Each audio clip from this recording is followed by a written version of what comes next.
show's begun. Good morning, everyone. It's the Bob and Tom Show. That's right. I have about 30% of my voice. Aww. I don't know. Yelling at the TV yesterday? No. I don't know where I caught this from, but I know one thing. Tom had nothing to do with it. You can do what I just did. All there is. That's all I know. Try this. Scalding water. Christy. Oh, yeah.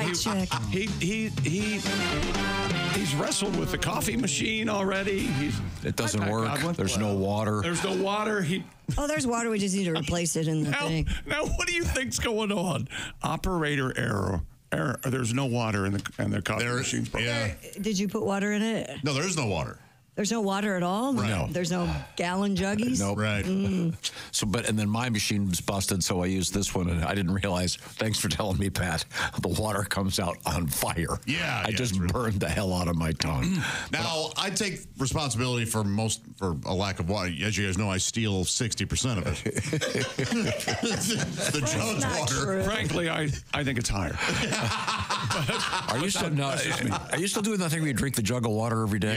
Yeah. And I get it. I fill it. He fills it up here as he's leaving. He's some tidy squeaks. Okay. I don't mind you guys teasing me about it. You know who? It's strangers that I get it from. Strangers? Yeah. I can make fun of my brother. You can't. Right. Yeah. People next door. Oh, yeah. So do you You must be thirsty. you lug that thing? You must be doing nothing because It's thirsty. No, but I think here's the problem. You're on some, you read some article about how you got to drink a lot of water, whatever it was. Some lunatic doctor told you about this, and then instead of okay, I need to have this much water and drink so many glasses of water, you insist on putting all of the water you need for a day into one giant jug. it measures where I should be every 2 hours. And because you're incapable of going, I need 10 glasses of this, I have to carry it with me all day. I like to see it. It gives me a sense of achievement. Thank you, It really Chick. does. Of course it does. When I get to the end of it, at the end, I did it. Good for you. You do that every day? You get to the end of it? Jackasses Yes. ruin that. I drink more than that every day, honestly. Oh, get the blue ribbon. My piss, Mr. A plus. my piss is clear. What chapter of your book is My Piss is Clear? 4. Okay, that's Anyway, I can't wait to read it. We've all been fighting here off the air for about a half hour. So there you go. What we're doing is we're preparing for family Thanksgiving dinner. Yeah. I love Thanksgiving. You don't like Thanksgiving? Shut up. Not anymore. I'm picking up my turkey today. Why do we keep doing this? Nobody likes Thanksgiving. Nobody likes Christmas. Are you I crazy? love all of it. Nobody likes There are any no of this stuff. expectations. You get to eat a lot and you get to watch football. How can you not like Thanksgiving? I did that yesterday. It was just a Sunday. Yeah. And wait a minute, and you were by yourself, right? Well, yeah. There's a certain beauty to that, right? Well, sure. Oh, just you and the dogs. What could be a better day? Yeah. Yeah, I'm very excited. I'm picking up my turkey today. Do you have yours already, Kristen? Oh, yeah, I bought it on Thursday. Yeah, it is typical. I I had couldn't to find the brand I wanted. So No, I assume yours is grass fed and the turkey signed off on it. The turkey's parents said, "Kill this one." Okay. I went frozen, so it's in the fridge. Thawing out. Where is my entertainer's secret for my throat? It was over there. You do use something called the entertainer's secret. Yeah, I wish you could make him entertaining. Tom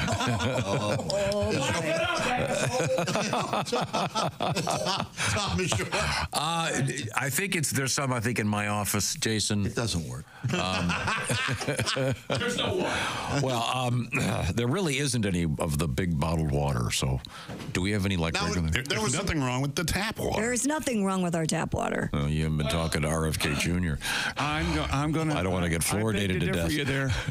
I don't know how long ago it was, but it wasn't that long ago. And there was a memo out. For God's sakes, whatever you do, don't drink water out of the tap. But I think that changed. We got a different water. I'm an American. I see that once, I'm done. Okay. I think that was when there was a problem with the septic system. In any event, let's move forward here. Oh, this might be air freshener.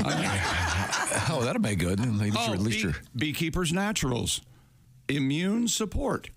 That's not Okay. entertainer's That's not secret. entertainer's You needed that about a week ago. No. Yeah. Yeah. Before Typhoid Tom came in. I got all kinds of stuff here over it is. here. Look at Oh, that. there you go. Entertainer. Yeah. Josh described Entertainer's Secret. It's a small white spritz bottle, but it has a tuxedo on it. Yeah. So you know it's for entertainers. Right. Yeah, that are movie usher.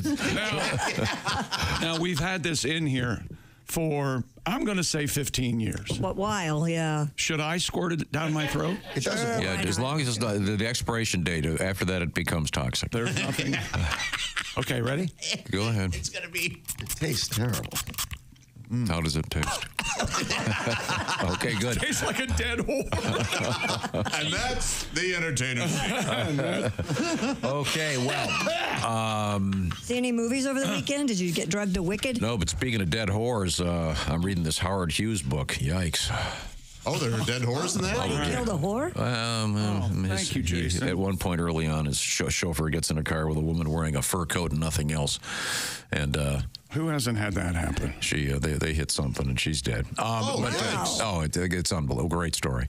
Yeah. Now, not for her. give me the preview. We had some interesting news in the world of sports yesterday. Probably the headline, just as I predicted last week, the Washington Commanders yak up a game to the Dallas Ass Jacks. Sorry. The final game, the final score, 34-26, and all hell broke loose in the fourth quarter. It's hard to explain what happened. We had an 86-yard touchdown pass. We had a 97-yard kickoff return. We had a missed extra point. We had fumbles. It was crazy. Man. But we'll see what happens. Then Saquon Barkley, Saquon Barkley. the kids say, went off last night. He had 255 yards rushing and a 37-20 win over the Los Angeles Rams at Inglewood, California, there at SoFi. He rushed for a 70-yard score on the opening snap of the third quarter and another 70-yard touchdown with just 2:44 left to play. That's so fi-fi. Hush, hush. Eye to eye. The Bears lose in overtime. That was almost like we planned it. 30-27 to the Minnesota Vikings. We'll talk about more NFL football, including the Raiders losing yesterday to the Denver Broncos, 29-19. And, well, not only that, Gardner Minshew breaks his collarbone. He is out because you can't throw with a broken collarbone. Your head will fly off. Wait. Why did you cheer, Ace? He's not a starting quarterback. Yeah, I agree with my man Ace. He's absolutely right. He's serviceable. He's still my favorite player. Well, We know that. We have other quarterback news. We have, let's see. Daniel Jones read a news conference, a news release on Thursday saying goodbye to the Giants. The Giants released him on Friday morning. Tom saw the story this morning and insists on talking about it. So that's basically what we'll do. All right. Who is it? Even though No, I it's don't 2 days insist on old. talking about it. Who is it? Daniel Jones, quarterback for he got a $30 million, 4 years, $40 million a year, $160 million. God. And now he doesn't get any of it. He got cut. He's gone. Now, I guess the reason I wanted to bring it up, I was going to ask this question: Will he look good in silver and black? Well, nobody. Vikings are talking to him too. I guess 2 or 3 people. What do you think, Now Ace? that Gardner Minshew's broken his collarbone, that's actually. Have you been listening to Sports Talk again? Not at all. I had You're a dirty liar. No, not this weekend. I had too much going on. I did not go see Wicked yet. I've got one of my little girls has seen it and loved it. So It's getting great reviews. And they're trying to. I did see this. They're trying to do a Barbenheimer thing. With Gladiator. Gladiator, Yes. and then what do they call it? They're called Glicked or something really stupid. Glicked. I forget which. Is it Glicked or is it the other way around? Okay. No, it's Glicked. Okay. Sure. Yeah, I'm sure I'll be dragged to that at least once. $114 million in sales over the weekend for Wicked. The site, 55.5 for Gladiator 2. the movie site I follow said that Wicked was going to be horrible, and they've backed off and said they saw it and they said it's wonderful. Yeah, I heard it was great. Yeah, but that's a review of a 9-year-old. It's in 2 pieces. It's just the first half. And it's almost 3 hours, and that's just the first half. Yeah. Yep. Wow. Okay. Well, there hasn't been a Broadway show that's been a successful movie in a while. After the debacle that was Cats, you'll recall. Yeah. They come in the audience. I have a You're story. part of the show. I have a story for you about a low-budget film that's coming back to theaters December 5th called Hundreds of Beavers. Have you heard of it? I watched saw it. I saw it. I loved it. Okay, we're going to talk about that. It's so weird, though. Yeah. Tom would hate it. Oh, I'm sure. I saw a trailer for it months ago. Is it about 70s era porn? No. It's like almost like a 1920 silent movie. Yeah, it's wordless. It's black and white. It looks hilarious. Very much so, yeah. The last wordless movie I barely got through. The one the Academy Award. Artist. Yeah. That was a delight. I love that movie too. Oh, It was very Great- fun. I got to tell you what. Great movie. You tie me to a chair. I'd rather just take the medicine. We know you can't stand quiet. It's hard to look at your phone when you have to pay attention to the movie. Right now, let's talk about the best thing besides turkey. In fact, it's better than turkey. I'm talking about steaks and Omaha Steaks, the best Christmas gift you can give anybody, right, Josh? It really is a terrific holiday gift, and this year you can deliver all the comfort and joy with Omaha Steaks. Man, nothing like that unrivaled quality and taste. So delicious. Skip all the holiday hustle and bustle. You don't need to get out there on Black Friday when you can just log in to omahasteaks.com and save 50% off site-wide during their cyber sale. Plus, you're going to get a $30 reward card when you shop early, and you're going to score an extra $30 off with promo code BTS. I know my brothers sure love it when those coolers. I know yours do too, Tom. Absolutely. They get out there on the porch, they see that cooler, they go, Tom loves me, and he's proven it once again. The cooler's here, and it's not him. Yeah, that's the good news. He's not here to eat the steaks. 5 generations of experience they have, and they consistently deliver the world's best steak. And their curated gift packages start at just $89.99. Listen to this. The gifting experts, they've done all the work for you. They've made it super easy to deliver the perfect gift, from legendary steaks to mouth-watering desserts and so much more, including Meat Lovers lasagna. Make sure you add that into your order. Oh, perfect for a wonderful winter's eve. Oh, a winter's sup, if you will. Save 50% off site-wide during the cyber sale. You know, the sup. Dinner. Yes. Have you supped? A meal. No, I haven't supped. Well, tonight we sup upon Meat Lovers lasagna. Let us sup. omahasteaks.com. You're going to get an extra 30% off. Actually, it's even better than that. You're getting an extra $30 off with promo code BTS and a $30 reward card when you shop early. 50% off site-wide. Go to omahasteaks.com. And don't forget, an extra $30 off with promo code BTS. Minimum purchase may apply. Visit omahasteaks.com for details. That's great. And if you value your time, the beauty of this is you can get the whole thing done in just a few minutes, and ta-da! Took care of that one. And delicious steaks indeed. Coming up, we have all kinds of interesting stuff going on in the world of news today. As Chick mentioned, a lot of cool sports stuff. A weird wedding story, exploding a hotel for New Year's Eve, and the world's thinnest spaghetti. It's coming. This is the Bob and Tom Show.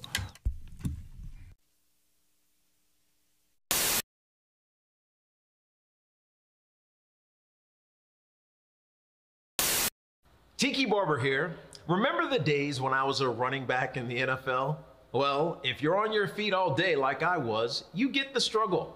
The secret is Orange insoles. Their insoles are like magic for your feet and body. They'll help you kick hip pain, sore feet, and lower back discomfort to the sidelines. Feel better, do more with Orange insoles.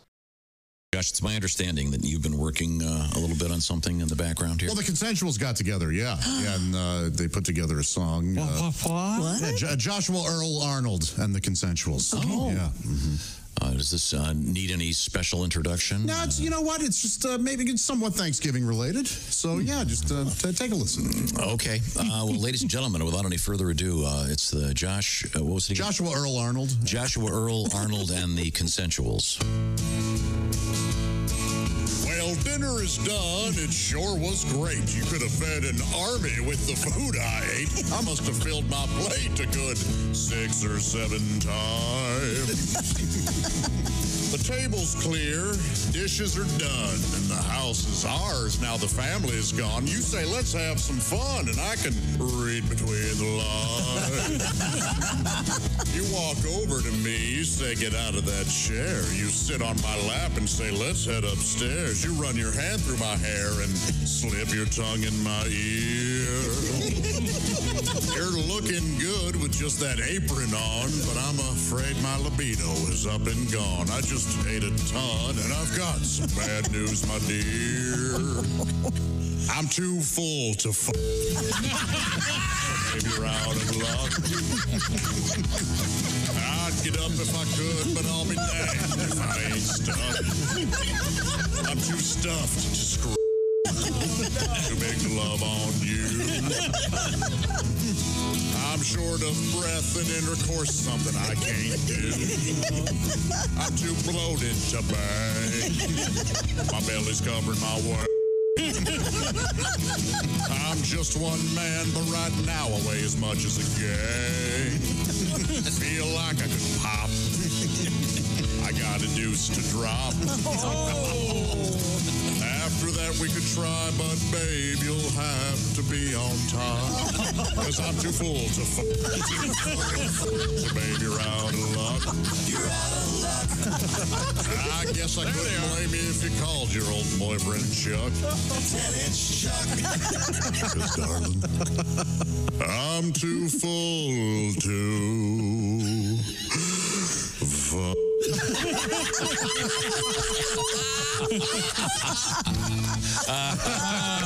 Nice. Yes. Oh, yes. The Joshua Earl Arnold and the Consensuals. I was wondering when the Consensuals were going to kick in. I didn't even hear them on tambourine. Are they there? I couldn't see them. Wow. Well, Sure to be a Thanksgiving classic. Yeah, it may happen. May happen to you this Thanksgiving. Don't overeat. You know. won't happen to you. Well, Be all by yourself and everything. Dear Allie, I just started working at a restaurant and the manager is super hot and was so nice to me. He asked me on a date and we've now gone on 3. And I just found out his last 3 girlfriends have also been waitresses. yeah, Of course. yes. Yeah, of course. Now I feel really stupid, but I do really like him. I think I might be different. What do you guys think? Hey, don't laugh at this girl. No. I know you're different. I know why you're laughing because we've all. I've been and there. you've We've been there. all Yes. been there. Yes. Yeah. I'm different. Yeah. We all have. Yes, This exactly. couldn't be more. What do they call that? Central casting. Stereotypical? Yeah, I mean, this is most restaurant managers pull this. Yeah. You're not different, but And as soon as the next hot waitress is there's no hired. reason for you to feel stupid. There really isn't. Yeah. You can keep having fun, right? Sure. Right? Like, Yeah. And the reason this happens is economic.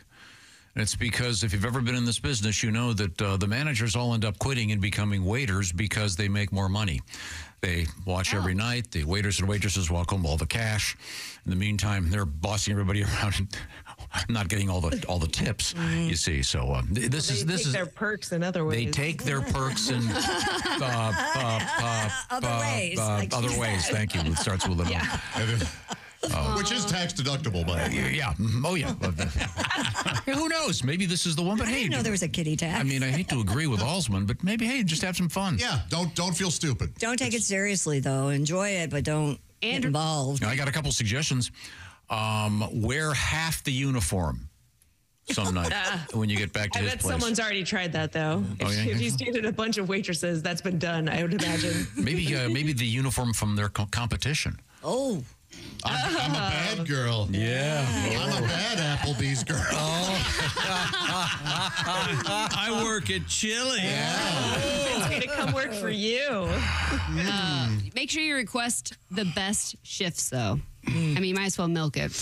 That's another good point. And that's how you know that how he's going to start to ghost you. Right. You know, what do you mean I'm working Thursday lunches? That sucks. Yeah. Okay. Man. Hey, we've nailed it. That's probably the best one we've ever The had. sexual politics of restaurants is fascinating.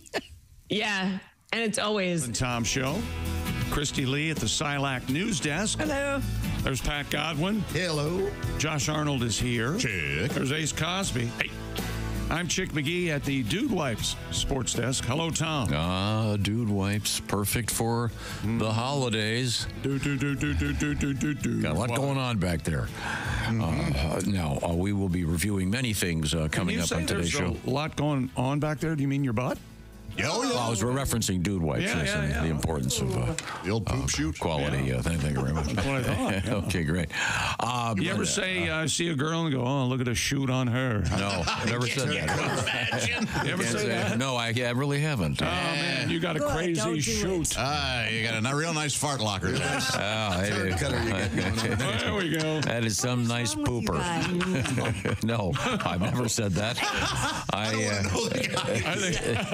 do not want to hang out with that guy. Yeah, no, thank you. We have a couple of quick things in the world of sports to review. But first, we have to review a couple of things that we may have missed. Yes, that's exactly right. Things we learned. Brought to you by Sleep Number. Sleep better together. During the Black Friday sale, save 50% on the Sleep Number limited edition smart bed. Exclusively at a Sleep Number store. And now, here's Tom. Yeah, we talked about naming your bed. And we had a guy that... Specifically, your Sleep Number bed, because it has a interface. You can name your bed. Yeah, in the process of, I guess, putting it on your phone, you have to give it a name. We've received a number of names. People have named their various beds. Here's one, for example. This is from Craig. He writes, I've named our bed after a T.S. Eliot poem. Oh. The Wasteland. Oh. And he says, have a great day. Sorry to hear about that, Craig. Things will pick up for you. Yeah. He said it's been 10 years. Oh, okay. Here we go. I call my bed the workbench, writes Ben. Love it. I've been married for 25 years. Canadian transplant, now living in beautiful Ithaca, New York. Well, thank you very much, Ben. Nice to hear from you. If you have given your bed a nice name, by all means, let us know. We'll be happy to pass that along. Now, other things that we learned, Pat, I know you weren't here. Christy, did you say what your bed was named? Yeah, but I can't say it now. She slipped and said it. I slipped and said it. Oh, okay. May have been, may or may not have been my real name. Yeah. Fake name. Okay. All right. We learned about the, I'd never heard of this, the macaroni penguin. It is a critter, and the longest living one that they've ever had is just celebrated the 40th birthday. Kind of a sweet-looking little guy with a big schnoz at the San Diego Zoo. Kind of grouchy. Schnoz kind of looks like a piece of macaroni. Yeah. Oh, that's where they get it. Maybe, don't you think? I don't know. His eyebrows look like... Kind of looks like macaroni. Robert Morley's. Yeah, he had the big eyebrows. Robert Morley. I love that guy. Yeah, what was his most famous movie? Oh, he was always just playing his eyebrows were just bananas. Yeah. They were crazy looking, and it was stodgy. They had to have a... what are they called? Eyebrow wrangler. Yeah. Now, Josh had to leave early. Yeah. For a secret meeting of some sort. You're okay, though, right? But yeah, pretty okay. Yeah, We'll find out for sure tomorrow. All right. Good. Are they going to have to laser the testicles, or do they just trim them with a razor? They can either they can do either, or there's a new technique where I teabag a small bowl of piranha. Okay. Because that's the cheapest. Yeah. Because my understanding, if they wax it, they can just tear the tissue right off. Just 30 seconds to do the dip. 30 seconds. I know, and it's only $8. Yeah. So. We had an absolutely delicious snack. Yeah, we did. Jess Hooker made something called arancini. Very good. And they were about the size, a little bit smaller maybe than a baseball, and it was a Thanksgiving treat. Wrapped in a ball. It was mashed potatoes wrapped in a ball with turkey in the middle and all kinds of great stuff. Absolutely delicious. It was like a little mini Thanksgiving. I was so mad I had to leave before I could eat 9 of them. We talked about a movie that I had not heard about called Hot Frosty. It was everywhere over the weekend. Which sounds like a soup you'd get at Wendy's. They sure taste like ice cream. I know girlfriends that are having hot frosty parties now. Oh, boy. Yes. What is it? It's a movie that Frosty the Snowman is really a hunky guy that turns into... She wraps her scarf around the snowman, and he's hot. Comes to life. He's got like a 16 pack, if you know what I mean. So it's like a Chippendale dancer. Right. Hallmark Christmas movie, all wrapped up into one. Maybe a little too saucy for Hallmark, so it's on Netflix. Yeah. Lacey Chabert. I look too much like Yukon Cornelius now to get that kind of action. Have you watched it, Josh? Not yet. No, I'll watch it. Over the week, I watched Three Wiser Men and a Boy. That was a good one. Oh, I saw the preview for that one. Yeah. Now, we also discussed my favorite thing at McDonald's, which, of course, is the Filet-O-Fish sandwich. Yes. Which is a sign of age, we found out. Yeah. If you're a young person, you've never tried the Filet-O-Fish at McDonald's, you're missing out. It's absolutely fantastic. It's weird they're serving Irish food at a Scottish restaurant, but that's all right. Oh, really? Filet-O-Fish. They really haven't taken off on the whole Scottish thing ever, have they? Yeah, they kind of ignore. I guess it is tartar sauce, but that's about as close as they get. Let's see. We had a discussion about various edibles in the world of cannabis. Because we had a really fascinating story about a outfit that is trying to teach men and women of a certain age about cannabis. And it's in Phoenix. It's a dispensary there called the Giving Tree. They have the coffee and cannabis classes because there are people that are in their 60s and 70s that in their sort of high school, college era of marijuana, it was a different ball game. What do you mean you don't have to separate the stems and seeds? Yeah, it's a whole different thing. A lot of older people are using marijuana for pain relief now. Pain management. They're all dirtbag stoners. Basement dwellers.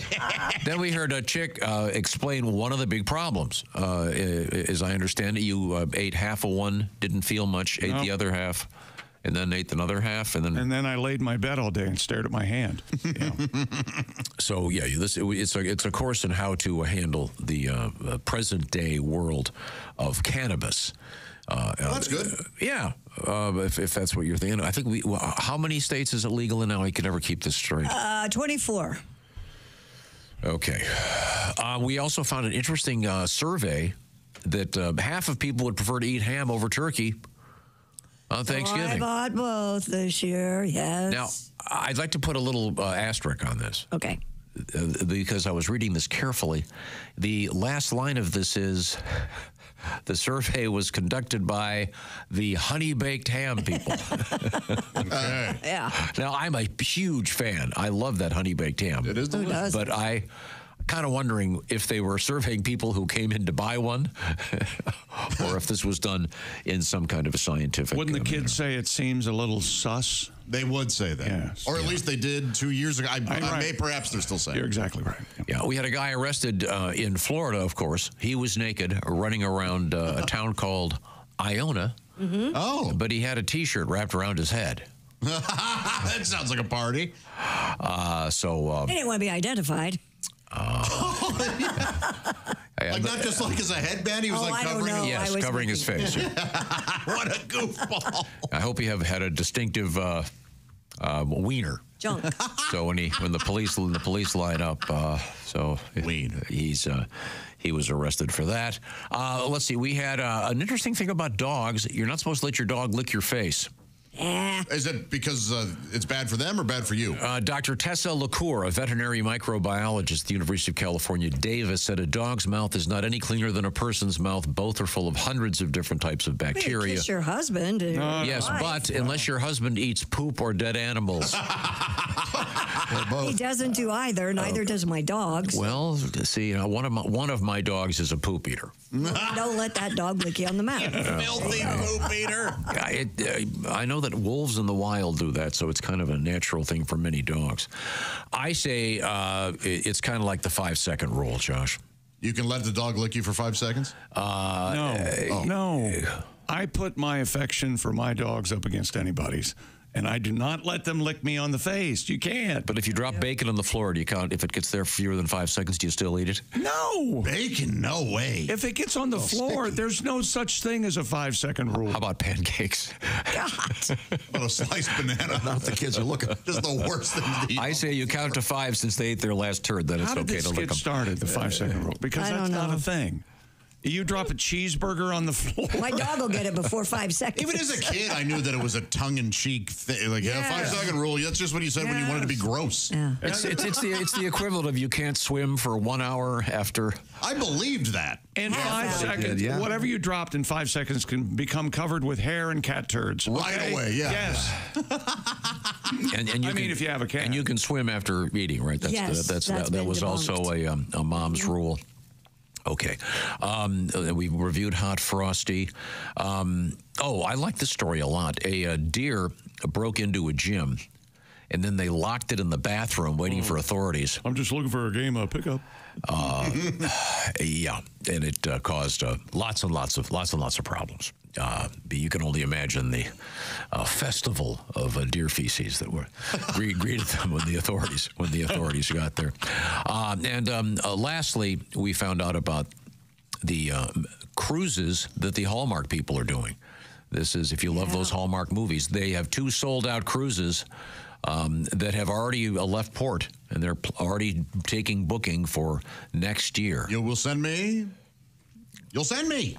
Would you go on one of those? Yes. You would? With all those women? It's just buffets and Christmas people. And lonely women? Christmas movies, lonely women.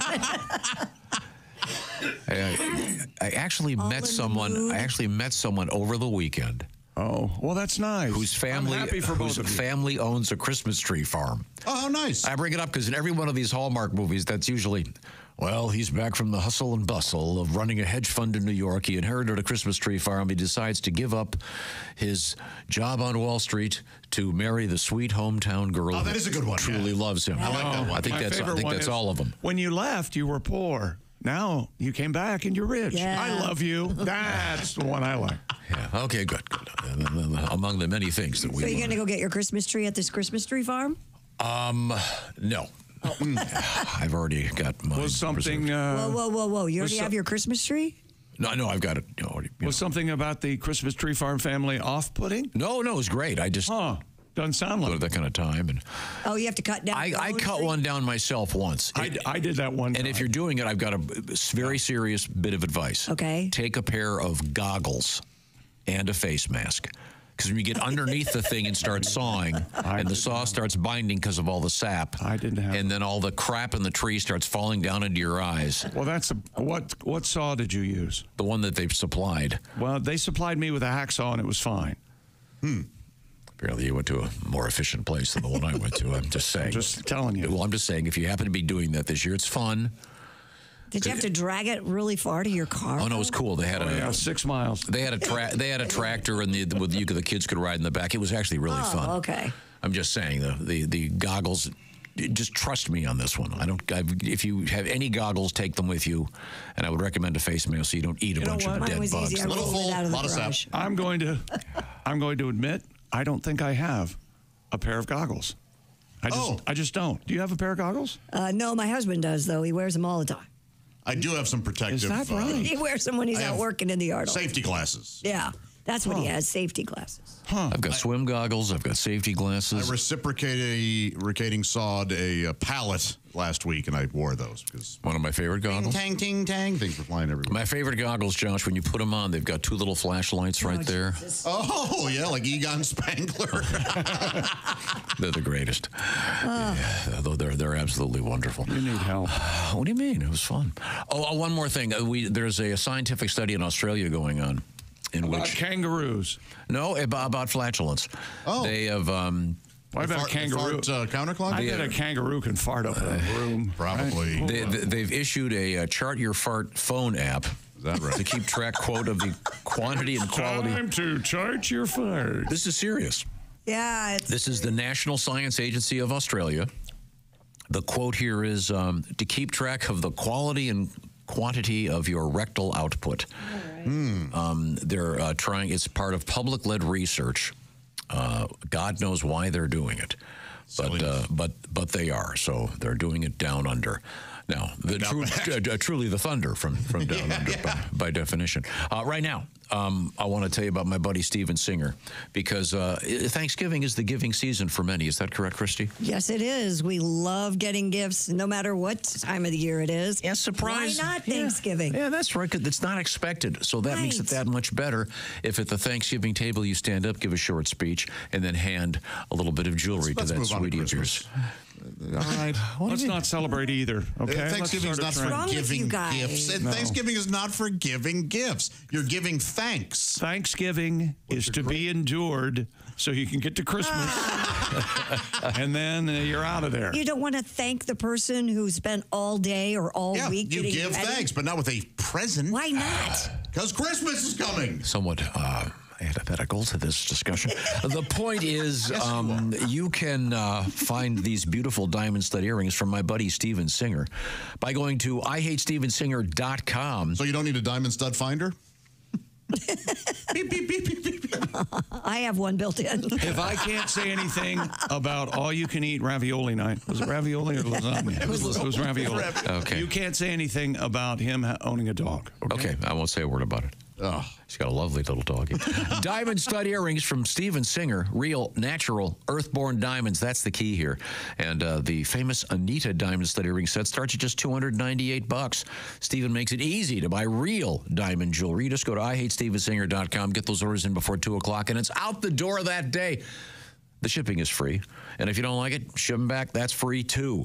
No one's going to do that, though. These are great. He's got that no-hassle money-back guarantee. And if you want to get bigger diamonds next year, he'll give you full value of the ones you've already bought. So check it out. IHateStevenSinger.com. The Anita diamond stud earrings, among the many beautiful gifts there, including those lovely bracelets, great necklaces, etc., etc. This is a great way to get it done. And once again, very, very quick. You don't have to take a lot of time. You can get this done quickly, and you've got it made. IHateStevenSinger.com. Tell them the Bob and Tom Show sent you. Real diamonds or real jewelry you can trust. That's our buddy, Steven Singer. What's coming up in sports, Chick McGee? Saquon Barkley goes. As the Eagles beat the Rams last night on Sunday Night Football. My Washington team does not do very well. And the world's record for the thinnest spaghetti coming right up. It's spaghetti time. This is the Bob and Tom Show.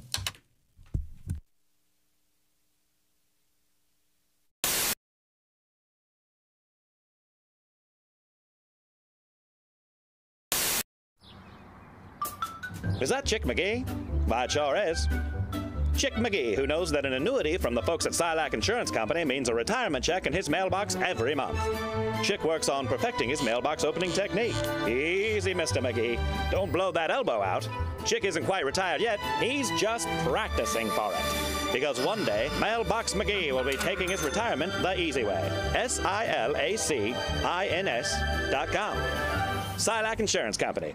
The great thing about my mom's bridge club was she would make delicious desserts for the ladies. Oh, she didn't have the Brock's Bridge mix? That was always my favorite. No, she'd make apple pie. She'd make apple tarts. Oh, she was amazing, yeah. I forgot about Bridge mix. Oh, yeah. My grandmother used to have that. Man. Did you ever bang any of your mom's friends in the bridge club?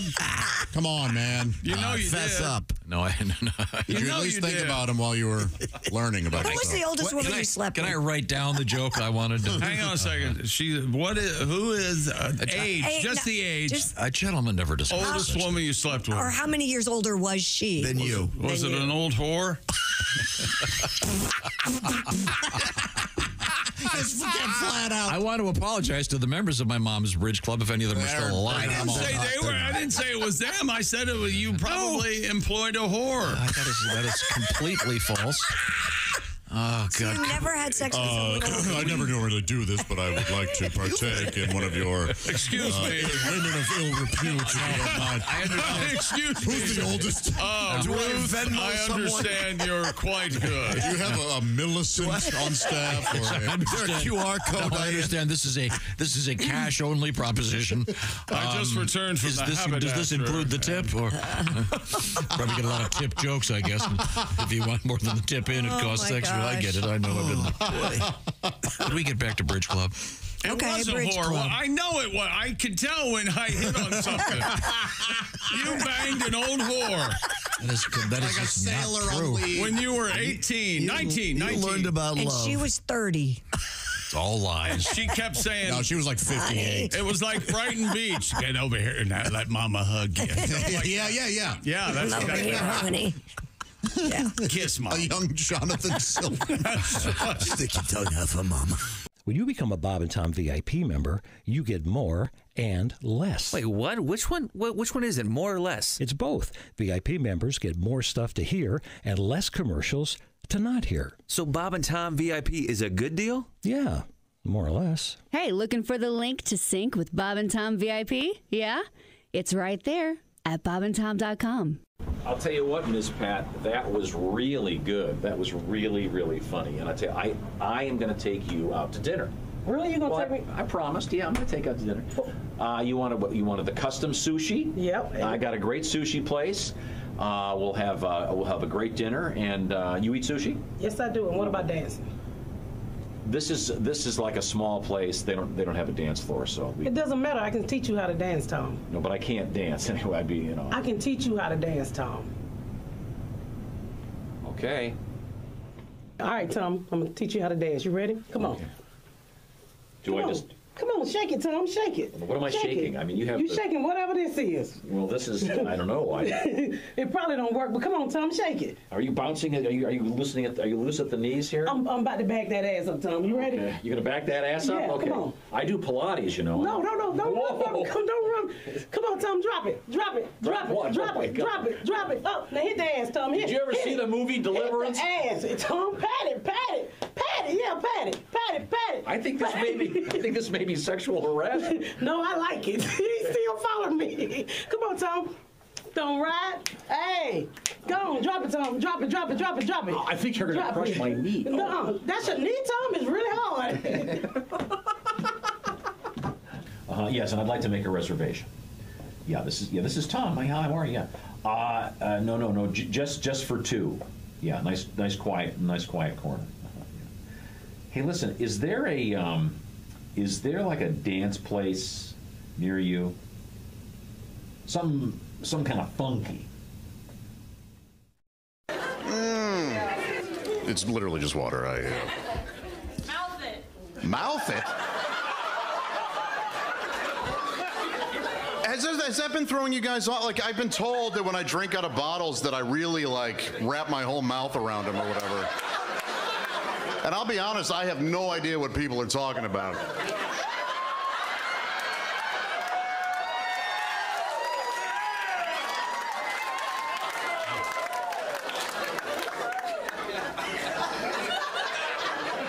How we doing, fellas?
You're knitting now. I'm not sure if think you have to make your any own. rules. I have no idea. Hey, welcome back to the Bob and Tom Show. A little under the weather today. I apologize. Hello, Christy. Hello, Chick. Pat Godwin. Hey, Chick. There's Josh Arnold. Hi. Ace Cosby. Hey. I'm Chick McGee at the Dude Wipes Sports Desk. Here's Tom. Hello, Tom. Thank you very much, Chickster. Coming up, Christy, what kind of stuff have you got over there? Anything interesting? Oh, we got a lot of Thanksgiving news, ladies and gentlemen. All right. And the new CEO at Starbucks is tackling your problem with long lines at the airport, Tommy. That was a big story. I don't know if you saw that. I have it right in front of me. I have it right here, too. Yep. This does no one any good.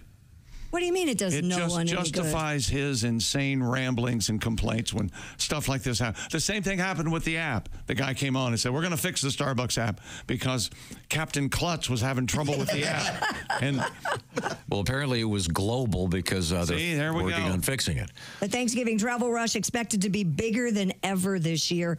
AAA predicts 80 million people will be out and about on or before Thanksgiving. Well, that's nice to hear. People get together. Yeah, and 70 million of them aren't wanted where they're going. We'll get to that coming up. I think that might be low, actually. New Star Wars CEO. Starbucks CEO Brian Niccol is now tasked, he said, with revising and reversing the sales slump that's happening, and especially at the airports where consumers are facing long lines. See, you might have just might as well said, or Tom Griswold's facing a long line. I was at the Las Vegas airport, and it was about 40 minutes to get a cup of coffee. It's hard to feel sorry for you, okay? It's really... I'm not asking you to feel sorry for me. I'm just saying if you want to run a business, that's not how to do it.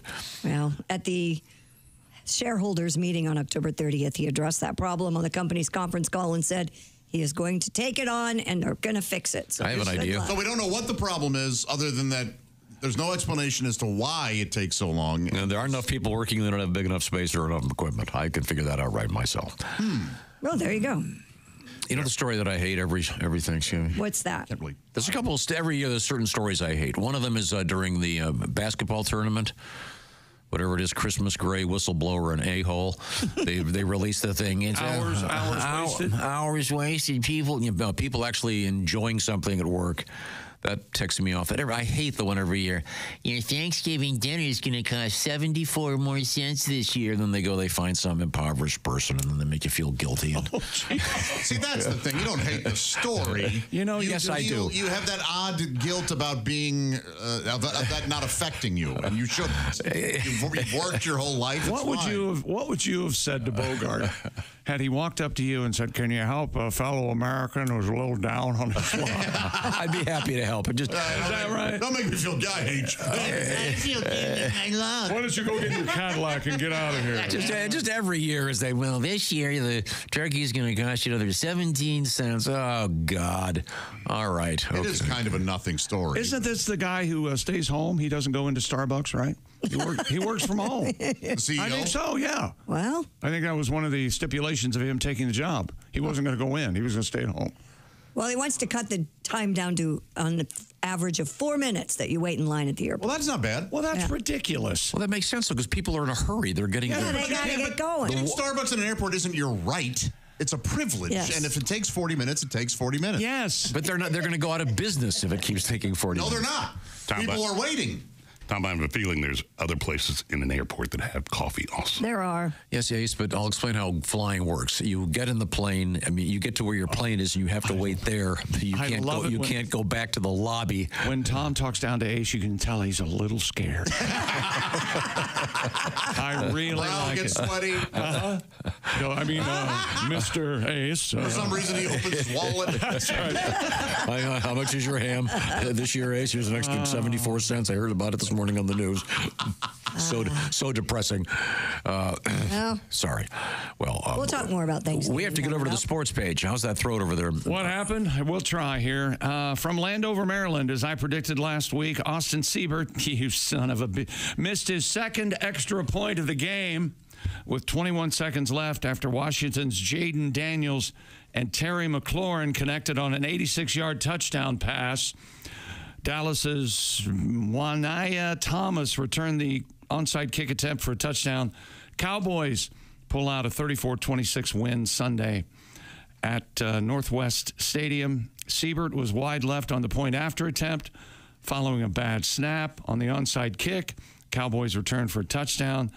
Kevontae Turpin returned to kickoff 99 yards for the Cowboys. This game had everything except a Washington victory. And Saquon Barkley ran for touchdowns of 70 and 72 yards in the second half and finished with an Eagles record 255 yards rushing in the Eagles' 7th consecutive win, 37-20 over the Rams in Inglewood. Barkley finished with the 9th most rushing yards in a game in NFL history. Want to know who's first? Guess who's first? Most yards in a game. Most yards. Oh, not OJ. A contemporary player? Oh, yes. Oh, yes. Oh. He's got one of my favorite nicknames. All day. Oh. Adrian Peterson, 296 yards. Oof. Yikes. That's a lot, right? That seems like seems greedy. And one game, 296? One game, 296. That's 3 times up and down the field. Yeah, right. I was going to say, it's less than 3 times. Got to be tired. Got to be real tired. Guys hitting you, trying to make you. Oh, yeah, they're trying to tackle me, I'm trying to run here. This jerk's trying to knock me over. That damn Sam Darnold.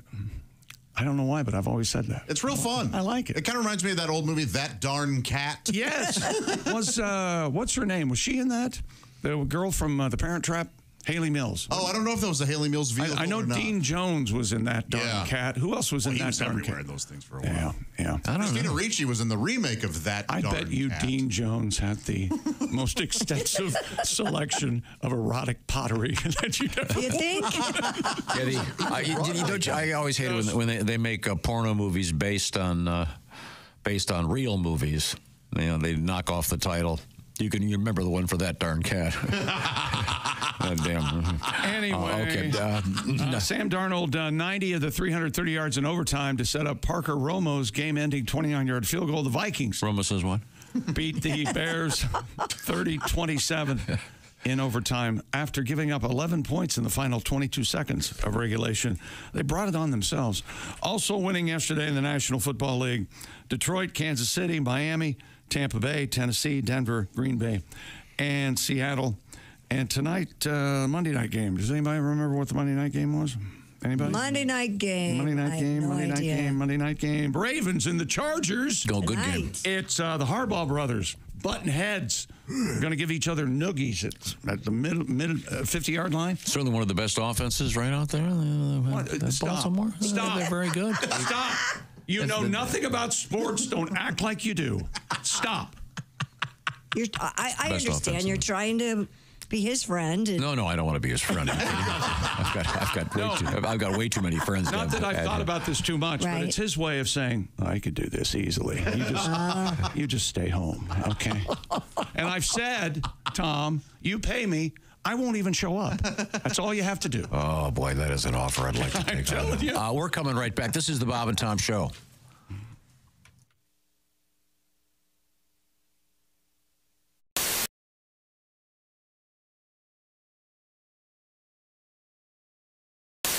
The Cowell case? Could you answer the NutriChops hotline for me? Hello, Bob and Tom Show.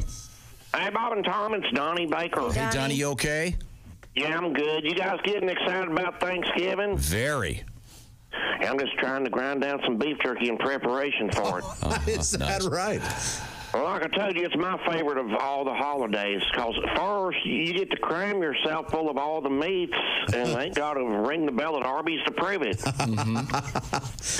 Then next day at 6 a.m., it's hand-to-hand combat time at the mall over the last Go Wet Yourself Wendy doll for your little niece. Of course. I swear to God. And secondly and foremost, Thanksgiving's a great time to argue with your family face-to-face instead of just on Facebook and Ancestry.com like we do regular. Sure. And 10 years ago, it'd be all men in the family room, watching football while all the women was cooking. But nowadays, you got all the Republicans in your family hanging out in the study watching Fox News while all their Democrat kids are posted up behind the mini barn smoking pot.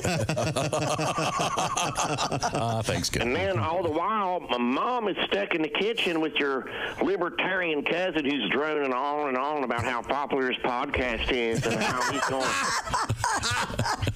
I'm going to interview the Dick who came in 7th on the 14th season of Survivor. I swear to God. That'll be a good podcast. We're up to 114 followers in 3 different counties. Anyways, The reason I'm calling is I always hear you guys talking about the exotic gourmet dish called turducken. Oh, yeah, for Thanksgiving, the turducken, sure. That's where you stuff a chicken into a duck and then stuff the duck carcass into a turkey and then cook it all. Right. I mean, sure, that's good eating. It's a good hybrid option. But if you love turducken, you'll really love our Baker family multi-meat specialty. What's it called? It's called butt foxin'. It's a butt foxin'. Yes. Okay. It's a butt steak shoved inside a fox carcass. Tasty fox, red fox. Fox is then stuffed inside a chicken roaster. Right. I see. You cook it at 350 for 3 hours. It's a lot of work. Yeah. Sounds like it. Well, get the fox inside of the hen's hard. You're going to want to grease that cavity up real good. Olive oil. Yeah. Or if you're in a pinch, butter will work. And unsalted, by the way. Okay. Sure. And man, they love it so much, people will bow dart it. They'll jump on that thing. And well, worst case scenario, just if you don't have butter, the grease spit on it. You know, the germs will burn off in the oven. All right. But Christy stuffing a butt foxin' reminds me of the very first time me and Denise Congress got together behind a recycle dumpster at Benny. I don't really want to hear I about don't it. either. I do. She was a natural fox. Really? I'll say it like this. 2 words come to mind. Super moist and tender if you bend her. Ace, hang up the phone. Goodbye, Donnie.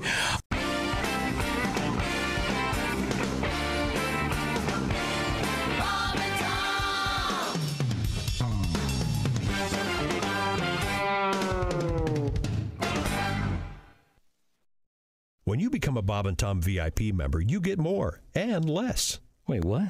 Which one is it? More or less? It's both. VIP members get more stuff to hear and less commercials not to hear. So Bob and Tom VIP is a good deal? Yeah, more or less. So, how about giving Bob and Tom VIP a try? Get the link at bobandtom.com. Oh, well, this will help. Hello, Bob and Tom Show. Bob and Tom, it's Kenny Tarmac. Hey, Kenny, how are you? Hey, Shooter, we just landed. I'm at ATL. Just got in from ORD through DF Dub. I had to call you guys. You got the new Barstool guys in there, huh? That's right. Yeah, Pat McAfee, Todd McComas are here, yeah. I know. Listen, Pat, heard you walked away from some major coin guy. I love it. Power move. Way to blow up the flow chart, Shooter. Now, get this. Our CFO, Holbeck, he was the GM of Smearcore. His brother, not the one who ran Lucom into the ground. No, the older brother goes by Merck. He was pulling almost 40 G's on straight commission, and one day, just like you, up and said, my work's done here. Didn't even give the standard 2 weeks notice, and word has it he's making twice that much now with the remote-controlled chip clip people. So almost exactly like your deal. Dot to dot to dot to. Hey, Stud, I was going to ask you. Hang on, I got to take this. Get back. Hey, Shooter, we just landed. No, we're still here. No, What about me? Through RD. Not much. I'm just on hold right now with that idiot punter that walked away from like half a million. Wait a minute. You're not on hold. Yeah, that one. I can hear you. I'm going to pitch him, but I just want to wait to make sure this isn't some sort of publicity stunt. No, the focus group loved it. It's a spin-off idea. The sports fan that eats too much cheese and ODs on the ultimate nachos every Sunday. Oh. Yeah, we love it. It's called Barstool Softener. Well, yeah, the logo's the same, but our Barstool, zoom in. Yeah, zoom in. You'll notice the legs are a little, see that? The legs are all tapered, all four. Sure. Is he going to re-say this? Because he's talking to somebody else. The money's in the detail, Mike. Listen, I got to take this. Hey, Pat, love the ballsy move, guy. Hold on, Kenny. Let's reload for next week. I got bored now before all these Zone 4 peasants get in my way. I'm calling you from Phoenix. We just landed. Okay, Let's thanks. move, Shooter. All right, buddy. Very helpful. Hi, this is Chick McGee from the Bob and Tom Show. Thanks for watching this morning's show. To listen, just go to bobandtom.com and check out the list for a station near you, or stream the online radio station on our website and the Bob and Tom app. The Bob and Tom Show, on air, on app, and on demand.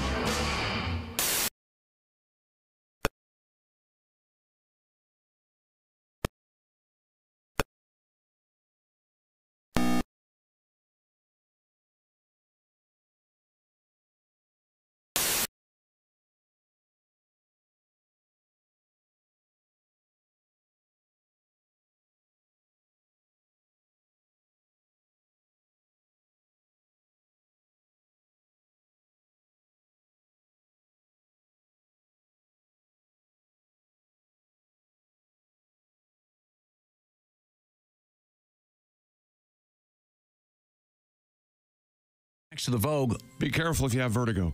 Upstairs. Oh, yeah, you spin around a lot. Yeah, okay, sure. well, we'll give you some details on the Ugly Sweater competition December 11th, a Wednesday evening. Hey, welcome back to the Bob and Tom Show. Christy Lee at the Silac News Desk. Hello. There's Pat Godwin. Hey, Chick. Hey, Mr. Tuffy. There's Josh Arnold. Hey, Chick. At the I Hate Steven Singer sidekick chair. That's exactly right. I was just going to ask you if you hate phony sales and pricing games. Oh, nothing more. Then you're going to love Steven Singer. He has the perfect price, guaranteeing the best value every single day. Steven Singer Jewelers. IHateStevenSinger.com. There's Ace Cosby. Hey. I'm Chick McGee at the Dude Wipes Sports Desk. Yes, I'm struggling. Thank you for worrying about me. And here's Tom. Oh, yeah, sorry about your voice fading. When did it start to fade? I don't normally. Did you talk to anybody over the weekend, or were you kind of just sitting there with the dogs the whole time? I'm not very loud during NFL games, and I wasn't yesterday, so it wasn't that. I just found out about this when I tried to do a couple things, and it's like, well, that doesn't sound like the old workhorse we're all used to. Yes, the mellifluous, pleasant tones. That's right. Well, if you're struggling, would you like to have Pat try to read sports? Oh, God, I'd be so bad at it. Absolutely not. What do you mean? No. How about this? Chick's not going to sit here while you audition others. Jeez, Tom. Once again, you pay me, I won't even show up. I'm trying to ease your burden. NFL players, we've heard about this, are done for the season whenever they suffer an Achilles injury. Yep. How about an announcer? That's right. Well, they just keep going. NBC's Mike Tirico called last night's game between the Philadelphia Eagles and the Los Angeles Rams. He ruptured his left Achilles last Monday. Oh, my. Tirico has not missed an assignment during his career. And now, would you rather have a ruptured Achilles or a ruptured testicle? Achilles, yeah. I mean, I know it's no fun. I'm not downplaying the I think Achilles. if I ruptured my Achilles, I wouldn't want to throw up. You do anything to my testicles, I want to vomit. Yeah. Now, Pat, you missed the big testicle rupture. What happened? It was in the world of the NHL.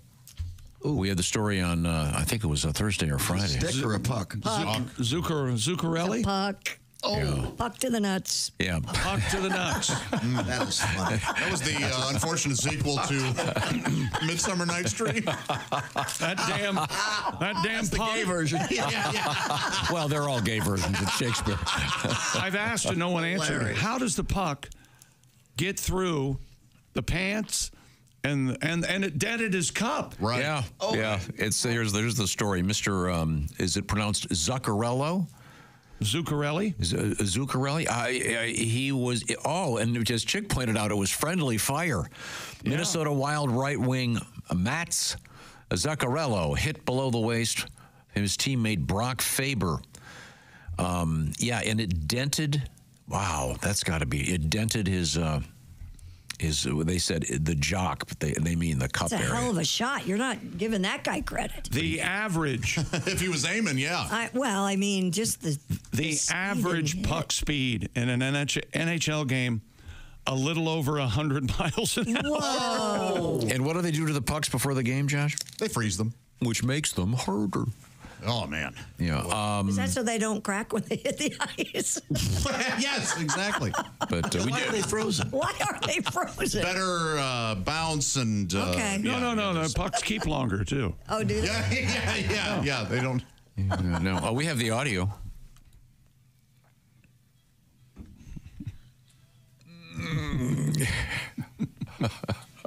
You get the idea. A little bit of nutcracker for you get the idea, ladies and gentlemen. High school football team in Tampa, Florida won their state title after receiving a season-saving donation from Tampa Bay Buccaneers quarterback Baker Mayfield. That's cool. The Tampa Bay Times reports that Space Coast High in Cocoa, is that in Cocoa Beach? Yeah. Where Jeannie used to live, right? Uh-huh. Yeah. I Dream of Jeannie. Ba-da. Dun, dun, da, da, da, ba. They'd been struggling for years until the mother of a former player reached out to Baker and Emily Mayfield Foundation.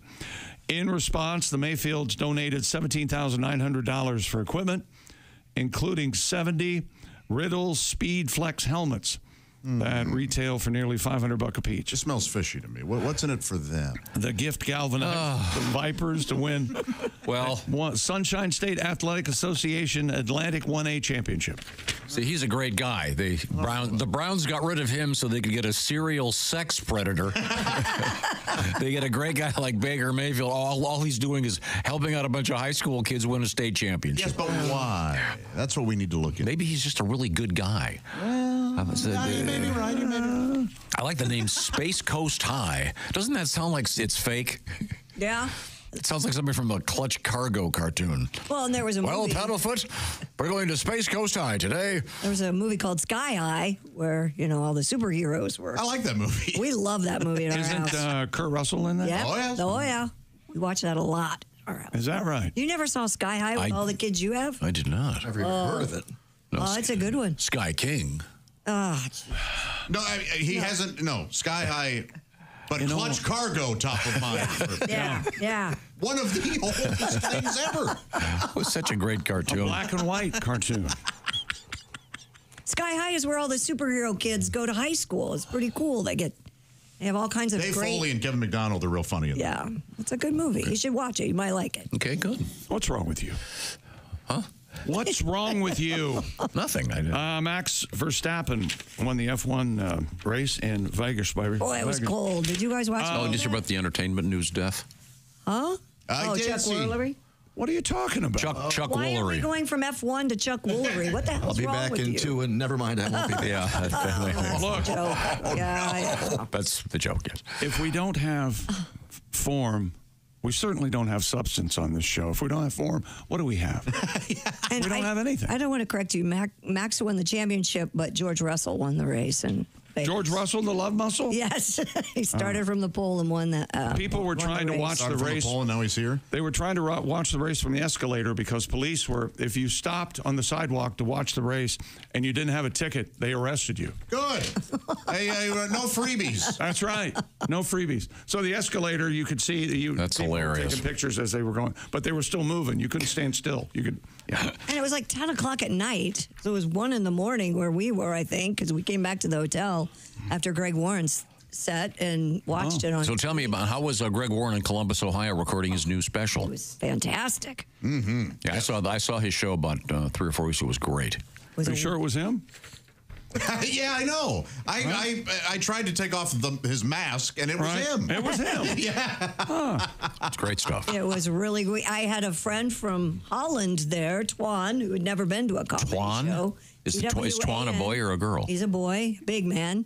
And he had never been to a comedy club before and just loved it, had the greatest time. Loved his Greg. wife, isn't his wife Twat? Twat and Twat? No. Didn't he ruin him with his wooden shoes and they make sounds while he came into the club? Ron does not have a wife. No, he does not have a wife. Or will he? He has a husband. Right? Oh, Yes. Twas? Okay. Game show host. It's Twat, you child. Game show Stand by host. what I've said. Chuck Woolery died at his home in Texas over the weekend at the age of 83. Is he coming back, Pat? Not too. Woolery, known for hosting Love Connection with his signature. I'll be back in 2 and 2. Yeah. We'll be back in 2 and 2. That's right. Also hosted Scrabble, Lingo, and Greed. And Wheel of Fortune. He was the original host of Wheel of Fortune. Very good. And is in the Game Show Hall of Fame. He was inducted in 2007. He should be. And the Quack Hall of Fame. The what? The Quack Hall of Fame. Well, he had a podcast. Quack. He's a quack. He was a quack. Alabama and Mississippi tumbled out of the top 10 of the college football poll. Miami and SMU, or SMU, moved in. A big-time chaotic weekend in the SEC. Oregon #1 for the 6th straight week, followed by Ohio State, Texas, Penn State. The shuffling begins at #5. Notre Dame returned for the first time since week 2 after beating Army. Georgia's #6, Tennessee 7, Miami 8, SMU 9. Indiana dropped from #5 to #10 after their loss in Columbus, Ohio. But boy, they came out just exactly like I said they would. But Ohio State found a way. And it's time now for Stupid World Record. British scientists have created the world's thinnest spaghetti. A research team led by the University College London chemists made spaghetti just 372 nanometers across using a technique called electrospinning. All right. In which threads of flour and liquid were pulled through a needle by an electric charge. It'd be hard to eat. How do you eat that? Takes a lot of time. That's the problem with this. Very, very time tiny consuming. little spoon to stir it. We're This nano pasta is too narrow to be clearly. The nano pasta. Pasta? I like it. It's too narrow to be clearly captured by any form of visible light, camera, or microscope. So we don't even know that they actually did it. You can't see Exactly. You can't see You it. can't see it? Study co-author Dr. Adam Clancy explained that the process was similar to making regular spaghetti, except it's really, really thin. Come on! They never give you enough spaghetti, am I right? I couldn't quite figure out what the scientific value of this was. I understand they're working very hard, by the way, on the world's smallest meatball. This sounds like something Christy would have for lunch. Yeah. Well, I thought the salad had too many calories, so they have something called nano spaghetti. I guess it's there. You can't see it. The worst part is you also have to invent the tiny calendar because otherwise it's going to all fall right through the hole. Exactly. How do you rinse it? You throw it in the wall. I can't see it. There's more. The ultra-thin spaghetti is not intended to become a new food. Oh, well, what's the point? Research would have a wide range of applications in medicine and other fields. I see. So maybe they could do muscle fibers or something. Stuff like that. Okay. It's really, really thin. As the man says, It's spaghetti time. it's spaghetti time. Spaghetti time's always fun. But you know what else is fun is steak time. That's where Omaha Steaks comes in, the perfect holiday gift. Oh, yes, you got that brother lives out of town. You want to get him some. You want to waste a lot of time walking around the mall. How about grabbing that phone and going to Omaha Steaks? Tell me more, Josh. Yeah, go to omahasteaks.com. They have their great 50% off site-wide cyber sale. Plus, you're going to get a $30 reward card when you shop early and score an extra $30 off with promo code BTS. That's just for you, the Bob and Tom listener. Don't share it with anyone else. BTS. Make sure you get extra packages of those Jumbo Franks. My goodness, they are quite simply the finest hot dogs you'll ever have. I think all of us here can attest to that. Amazing. Mm-hmm. In fact, we're going to be enjoying some, I believe, next week with a wonderful Omaha Steaks cookout. Can't wait. With 5 generations of experience, Omaha Steaks have consistently delivered the world's best steak, and their gifting experts have made it easy to deliver those steaks in the perfect gift packages. They're thoughtfully curated, and they start at just $89.99. So you barely have to do anything. Just go browse the site, pick out what you want for 50% off, and voila, a terrific holiday gift for your loved ones. From legendary steaks to mouth-watering desserts and so much more, save 50% off site-wide during the cyber sale. omahasteaks.com. Plus, we wanted to do something for you, as does Omaha Steaks. Bob and Tom listeners get an extra $30 off. That's right. You just need the promo code. And here it is, BTS. And you're going to get a $30 reward card when you shop early, so don't dilly-dally. That's 50% off at omahasteaks.com and an extra $30 off with promo code BTS. Minimum purchase may apply, but who are we kidding? You're going to make that easily. Visit omahasteaks.com for details. You know, Christy has a rule when you go Christmas shopping, you always buy something for yourself. So while you're on the Omaha Steaks website, don't be an idiot. Jumbo Franks, lasagna, filet mignon, or mignons, depending on how much you want to eat, one or two. I highly recommend it, and it's not going to take a lot of your time. That's the beauty of Omaha Steaks, and they are delightful and delicious. Coming up, we have a lot of interesting stuff going on, including bees in the news. Bees? Bees. What if they sting us? They stung. Hurt. Yeah, and a funeral for a Suzuki, the vehicle, not the sidekick, not some guy named. Was it an Isuzu? That was that little teeny little car. Suzuki Sidekick. Is that was right? that the? Was that the Suzuki? Of course. Those were kind of cute. Sure. And we have the return once again of the doomsday fish.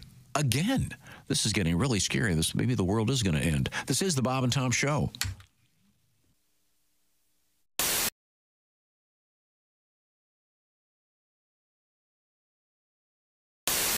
All right, where's my big bowl? Hey Josh, new orange insoles are in with that deep heel cup. You should see how deep this heel cup is. Deep heel cup, you say?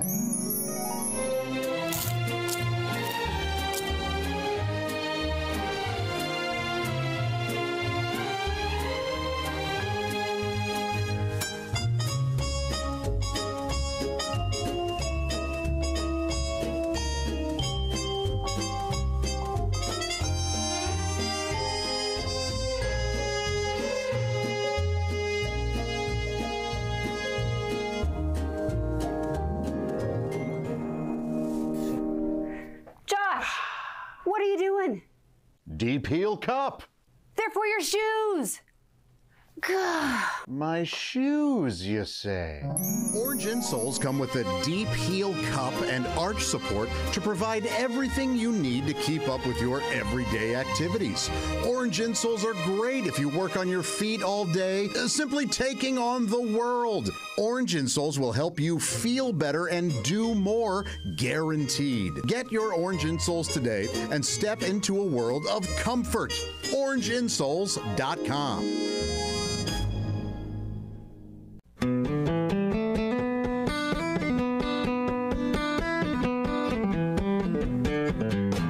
I am a turkey bird. I live a turkey life. I got me 13 turkey kids and a little turkey wife. I get a lot of corn and wander around the pen. Have a drink of water, then I have some corn again. A feather sticking out, a pecking on the ground. Come on, check me out. I'm strutting all around. Dangly noodle hang thing, and growing off my face. Looking good, only thing to say is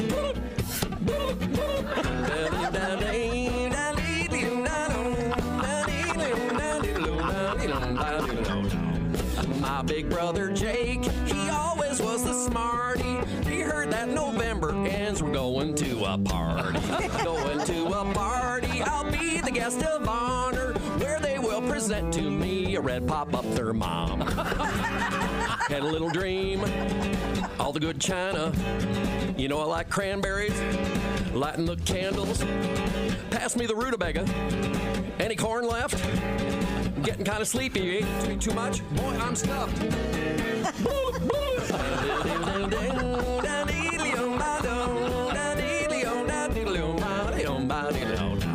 I am a turkey bird. I live a turkey life. I got me 13 turkey kids and a little turkey wife.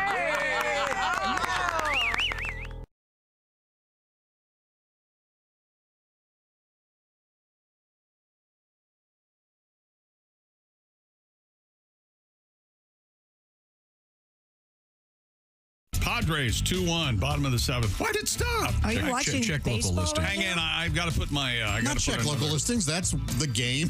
That's the Major League the Baseball status of opening game in Seoul, South Korea. And if you listen to a rebroadcast of the show, that information is very, I see. I'm sorry. Yeah, reality. you've thrown me into a tizzy. I'm listening to a podcast. I don't know what day it is. They just said the Dodgers, the Padres were playing. How am I supposed to figure this out? I'll explain time zones to you later, Gilligan. Oh, God, you're an idiot. Yesterday, podcasts can be... Go on. Just podcasts. Yeah, you're broadcast. Yesterday, you were talking about S&H green stamps. We're right at the end. Writes Jack. Hog off? I was watching a rerun of Hollywood Squares. One of the prizes they offered in the secret square was 1 million S&H green stamps. Whoa! Valued at $2,500. When did this happen? I'll get you a jacket. God, I hope they were already in the books. Could you imagine?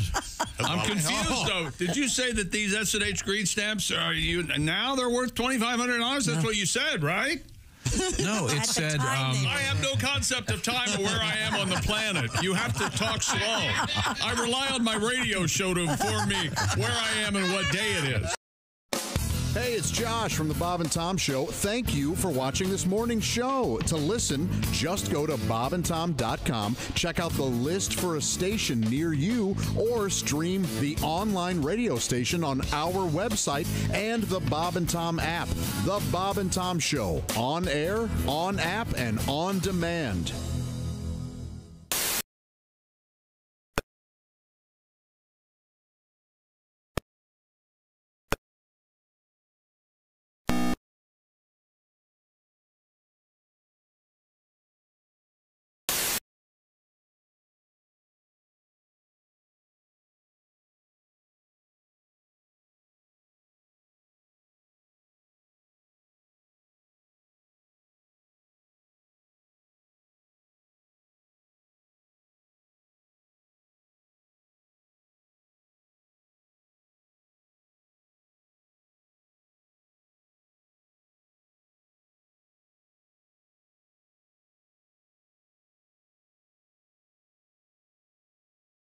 Back to the Bob and Tom Show. Christy Lee and Josh Arnold, Ace Cosby, Pat Godwin.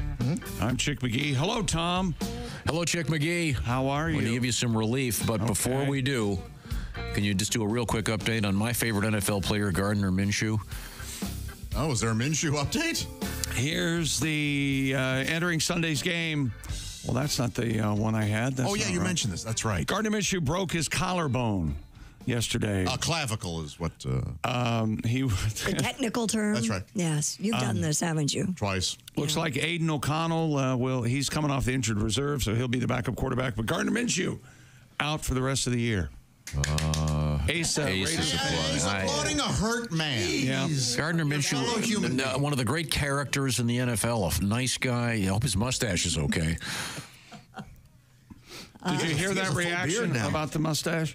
He has a full beard? Full beard, yeah. Wow. The injury occurred about 2:25 left in the game. Raiders were faced with 3rd and 13 while trailing 26-19. He was tackled hard by Cody Barton.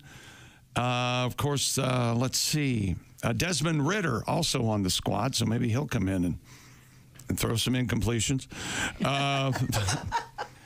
And the Raiders did lose the game. What was it? 29-19. The Raiders are now 2-9 with the loss. Oh, sorry. Ooh, and Ace. Friday, the Chiefs are going down. Oh, yeah. Sorry, Chiefs. Sorry, Chiefs. Sorry to be the ones to tell you. Now, Pat, traditionally, for many years now, we have celebrated Gardner Minshew in various uniforms. The man has a lot of different gets around. uniforms that he has worn. Yeah, with my friend, he may be a bit under the weather, but Mick Jaguar is here. All right. I hope I can do his full set out. All right, here we go. Mick, are you sick too? Yeah, someone gave me something on the plane to Vegas a couple weeks ago. Okay. All right, here we go. Let's try it. It may be there.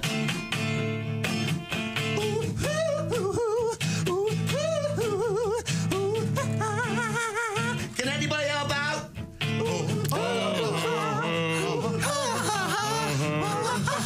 It's all there, baby.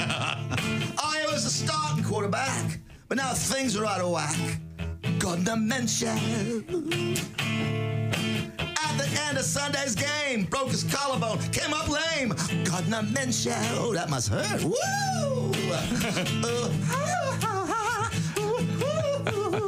Gardner Minshew. Let's get right back into it, fellas. Bushy beard on his face, now his cute tushy will be replaced. Gardner Minshew, oh yeah. They play the Chiefs this week. Who will do the quarterback sneak? Not Gardner Minshew. All right, we're going up high. Ooh, Gardner had the starting job. I felt it there, baby. Yeah. Oh, but he was struggling. Oh, the whole season long. That's why we sing this song. Woo! Hot one, too. I mean, hurt one, too. Hey, you used to live in a hippie van, and now you may be back in a hippie van, but we're still dying to meet you. GM's on the phone. Do we trade a guy with a broken collarbone? Gardner Minshew. One time. Poor Gardner Minshew. Thank you very much. Oh, poor guy. Oh, yeah, that's bad. Come on, poor guy. I've been there. Broke my collarbone twice. I thought you said it was called a clavicle. My clavicle, indeed, yeah. What game were how you did you break playing it? in? Yeah. I was trying to suck my own foot. Where were you? How did you break your collarbone? If you haven't tried, gentlemen, you're a liar. Okay. Fall dancing. No. The first time was jumping into a minivan, and I slammed it against this rod that was sticking out because the armrest. But yeah, I know, real stupid. And then the second time was much more dignified. I was going down the stairs in a sleeping bag. How old were you at the time? Far too old to be doing that. Like 15, the sleeping bag was. Was it the same clavicle? Yeah. Inside? Yeah. Oh. Is it screwed back in or just No, it just healed naturally. Just wear a brace, and then now. But I've got this calcium deposit. You can feel that's pretty knobby. Well, that means it's extra strong. Exactly. Yeah. Better than ever. Yeah, that's probably a way to get the ladies.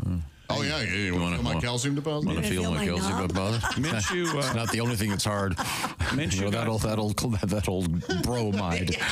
Minshew got tackled and slammed hard into the ground. And shoulder is what broke his collarbone. I don't see how that every game they don't all get snapped. No kidding. That's very rough. That's sports? Yes. Time to check in with Christy Lee over there at the SILAC News Desk. Christy. While it may be the season to be merry, a new poll reveals a portion of Americans are dreading the holidays. According to the survey of over 1,000 U.S. adults conducted by datingnews.com. 999 aren't looking forward to the holidays. 1 in 4 dread spending the holidays with family. Okay. I've got it. 10% admitted they have cried about having to spend the holidays with their in-laws. What kind of a survey is this? This is depressing. It's to get people on dating sites. Yeah, 40% said that being in a relationship has made the holidays more complicated. Because who did the survey, Christy? Datingnews.com. Yeah, I mean, this is some sort of... Well, you have to split time between families, and depending on where you are in the relationship, Do you have to do bring that? her home to mom or... Me? Yeah. No, I don't.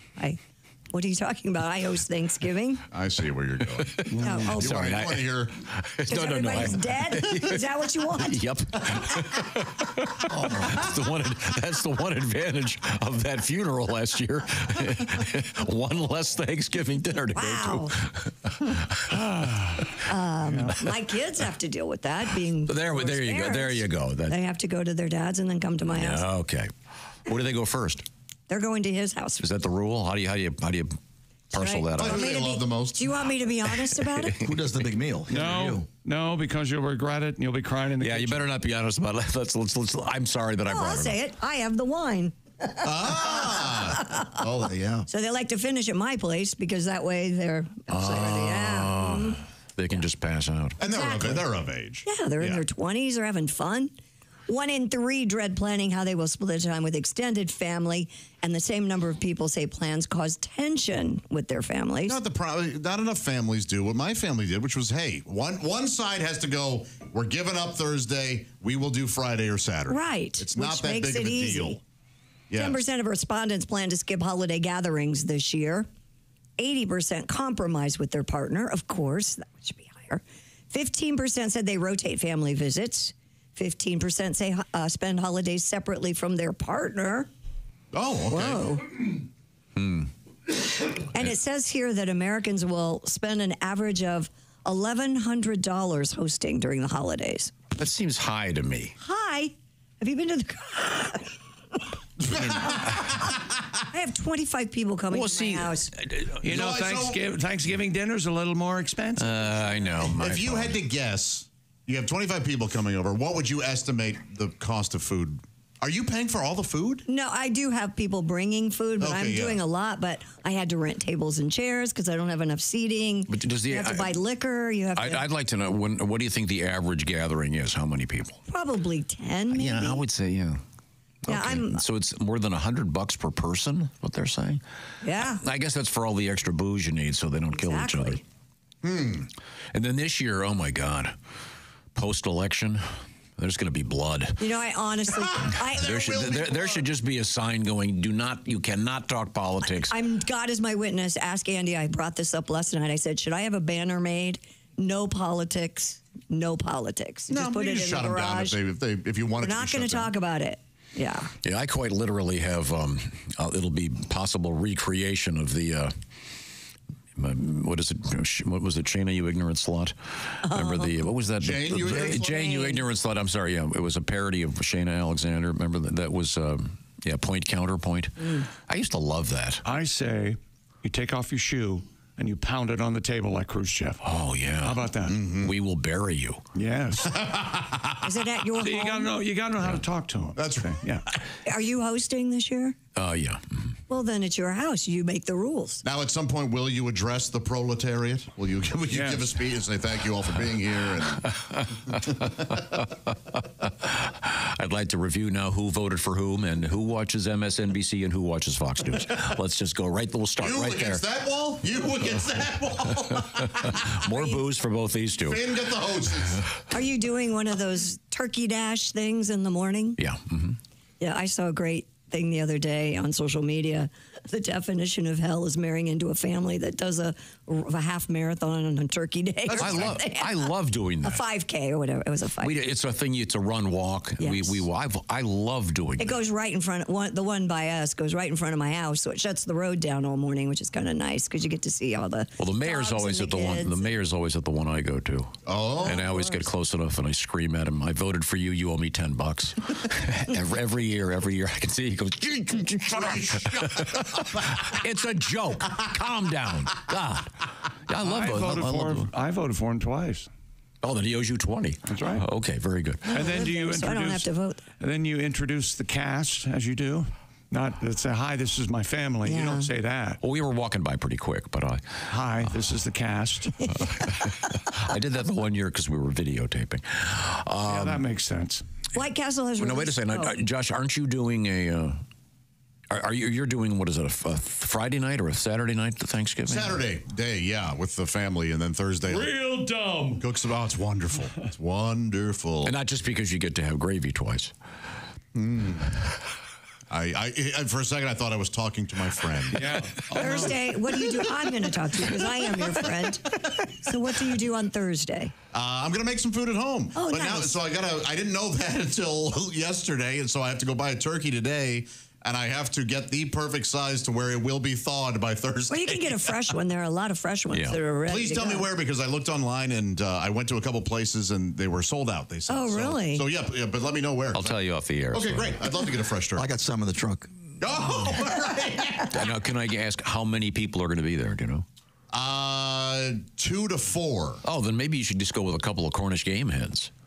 You know what? I honestly considered it, but I would rather do a turkey because I'll freeze it and eat it for a month. Or you could do a turkey breast. I've done that before in the crock pot. I'm doing the whole bird. All right. But you're right. I've done that before too. You go to Kroger's, buy those pre-cooked little guys.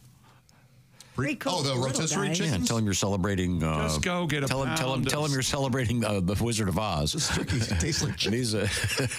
These are Munchkin turkeys. Oh, this is a great idea. In honor of Wicked. In honor of Wicked. Yeah. We're doing the Munchkin turkeys. By the way, how have they handled that in Wicked? Have they done...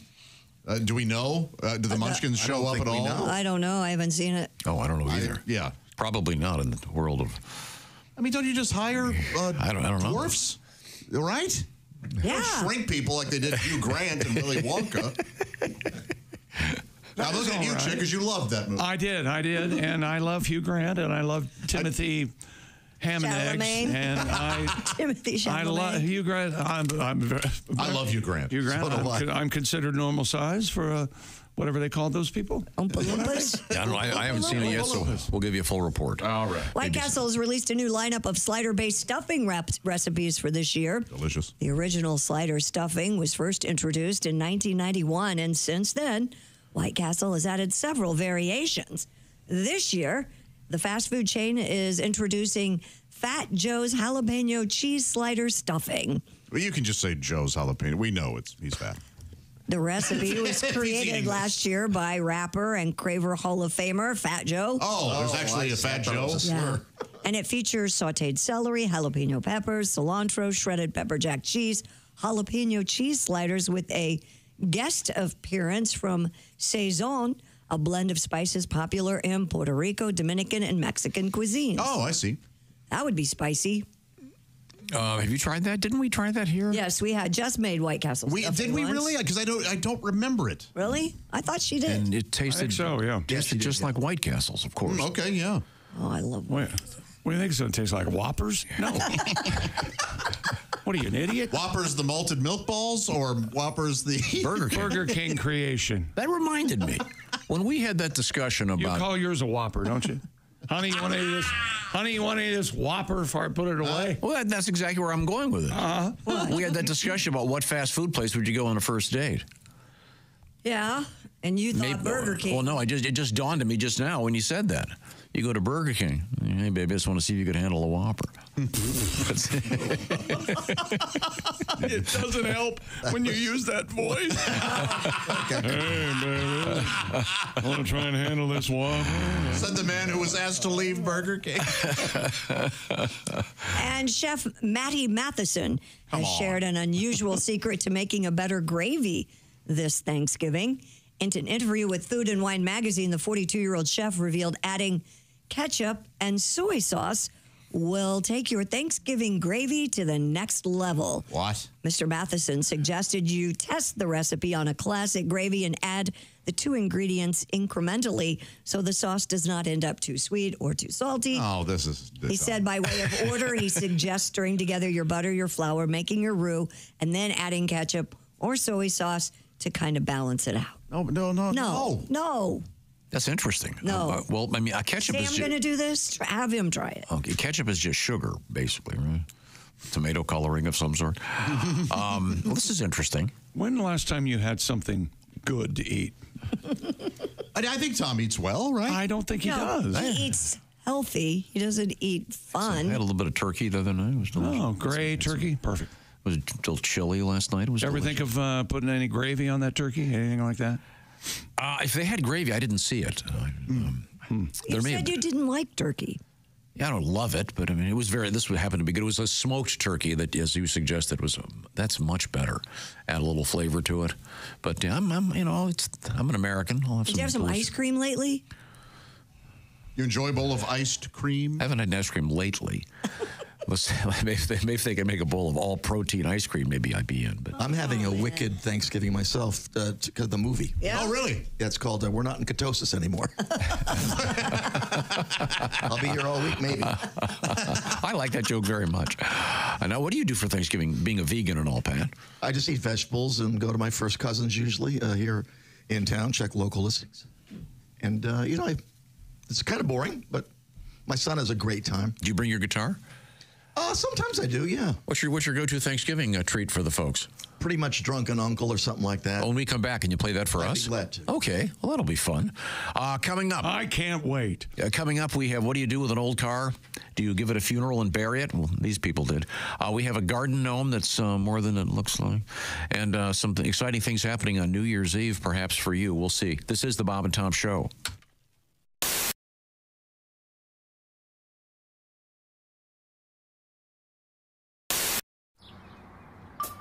Is that Chick McGee? Why, it sure is. Chick McGee, who knows that an annuity from the folks at Silac Insurance Company means a retirement check in his mailbox every month. Chick works on perfecting his mailbox opening technique. Easy, Mr. McGee. Don't blow that elbow out. Chick isn't quite retired yet. He's just practicing for it. Because one day, Mailbox McGee will be taking his retirement the easy way. SILACINS.com. Silac Insurance Company. Cam Newton folds like a Jeff Bodart joke. Turducken. You mean, and now from the source. We're all doing Bodart. Turducken. Let's I'm going to play the original. I want to see if you guys can get the right pitch. Okay. I'll play it at the end of the, I'll say 3, 2, and 1. Say the 1. 3, 2. Turducken. You got to go high. Turducken. Okay. Turducken on this show means a joke that has no merit. Well, let's hear it. I think he had a stroke is my favorite line from Josh. Anyway, we could hear that. I love that in its entirety. My favorite was when Josh looks at him and trying to help. It was like being backstage for a moment. Dude, there's nothing there. Now, the setup on this is a classic joke delivered by our engineer, Ace. Ace, can you do it again? Do you remember the joke? We were talking about... The joke is in there, right? I don't think it's in this one. Oh, okay. I'm sorry. Okay. Do you know the joke, Ace? Remember? Yeah, it's a fact that people think the first French fries were fried in France. They weren't. Where were they fried? They were fried in Greece. See, get it? See? Good play on words. Love jokes that you have to go, get it? Words have two meaning. Greece, you cook in. That's Greece, right. a country. Right. And you don't see it coming. It's a classic joke. Sure. Now try to get that joke momentum in your head as you hear what happened immediately following Ace's joke. What's a duck fried in? What's a duck fried in? No, that's Jeff Bodart talking. And by the way, he just got done booing Ace. Right. He's so excited. Yes. This is a man who makes his living selling wands. Hey! No, he's a stand-up comedian. Yeah, that's his side hustle. Okay, it's a side hustle. Okay. So once again, Ace says, okay, they're fried in grease. Okay, get it? Okay, here we go. And then here's Mr. Bodart. What's a duck fried in? What's a duck fried in? Turkey.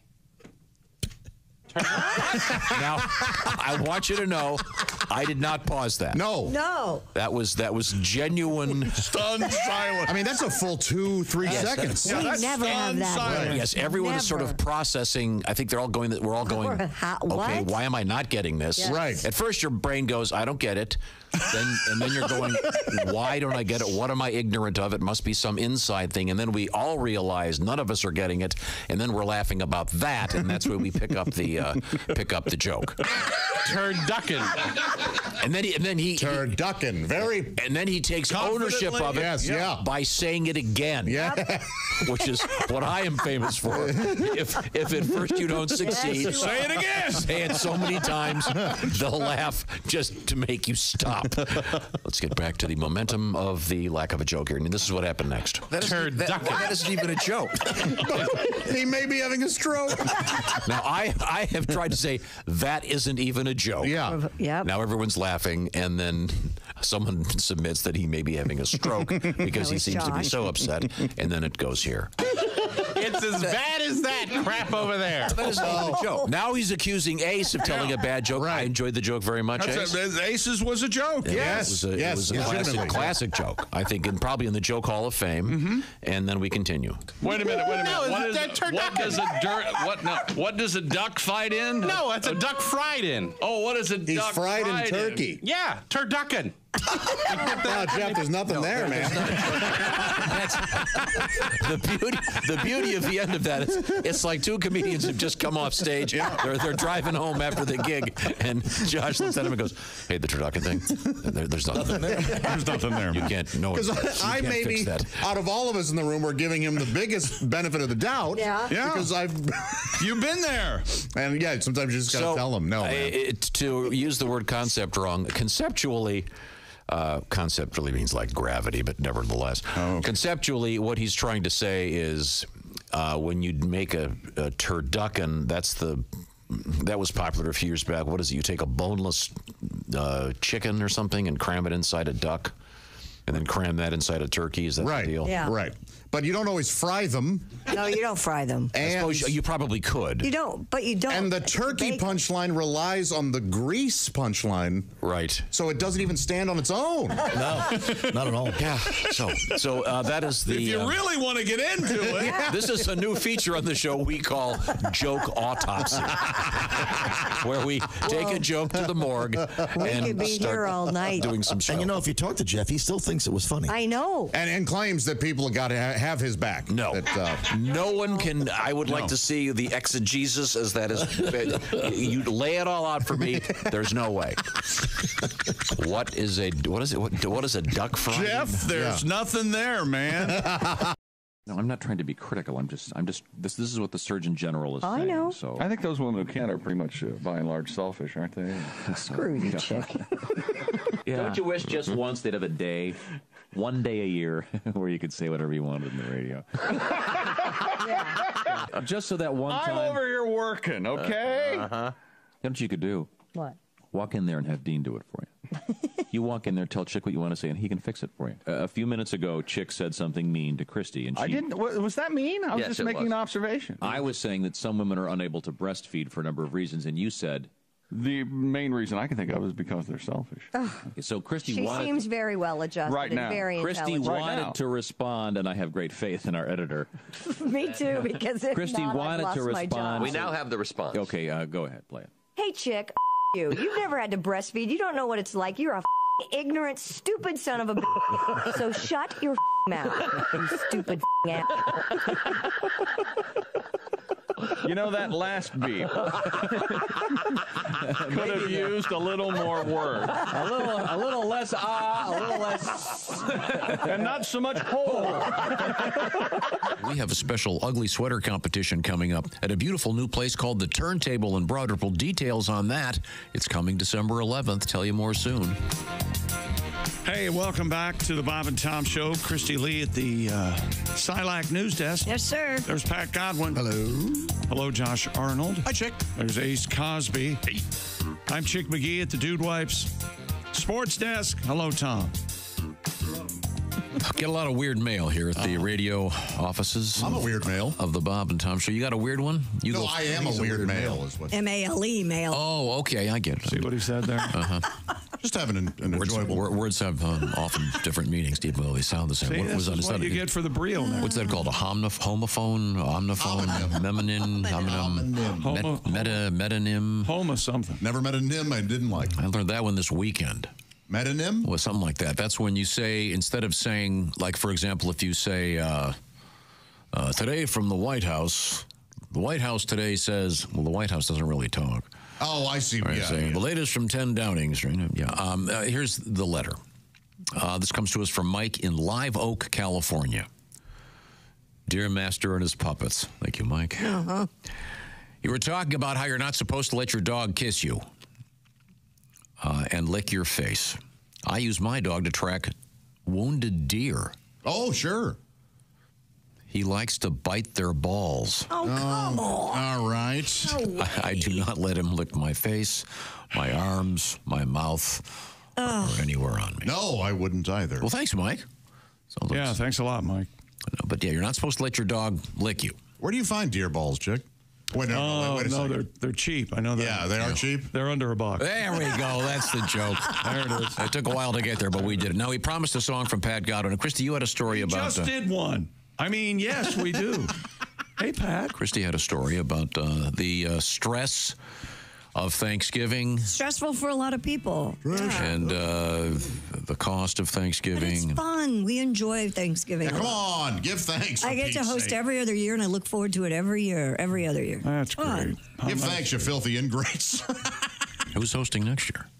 My cousin Brian, he did it last year. I do it this year. He'll do it next year. We rotate. That means he has to come over to your place? Yeah, he's coming to my place. place. That's got to be stressful. Why? I love Brian. He's great. Okay. What's his husband's name? He's got a wife named Missy. What is it? Ryan and Missy? Brian and Missy. Brian? Yeah. Now, Patty G. And what was her name? Pissy? Missy. Patty, you're going to your cousin's house? Yeah, my first cousin's, yeah. And we have a good time. Jim loves it because there's kids his age, and I get up and sing sometimes. Something like this. We're tipsy at Thanksgiving, and only 17. The cherry cokes don't tell our folks our rum and grenadine. You know who's responsible for our inebriation? Dad's younger brother, drunk at every occasion. Drunken uncle, he pisses off your mom, the one who buys you beer for your senior prom. Drunken uncle, sick on the side of the road. Christmas Day, spent the night hugging a commode. Hey! I'm an uncle now and have lots of nephews and nieces. I give them a sip of beer and they love me all to pieces.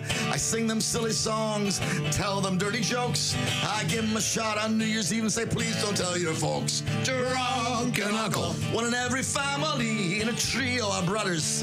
The odds are 1 in 3. My brother Jim is a judge, Jack's a PhD. With bloodshot eyes I realize the drunken uncle's me. With bloodshot eyes he realized the drunken uncle's him.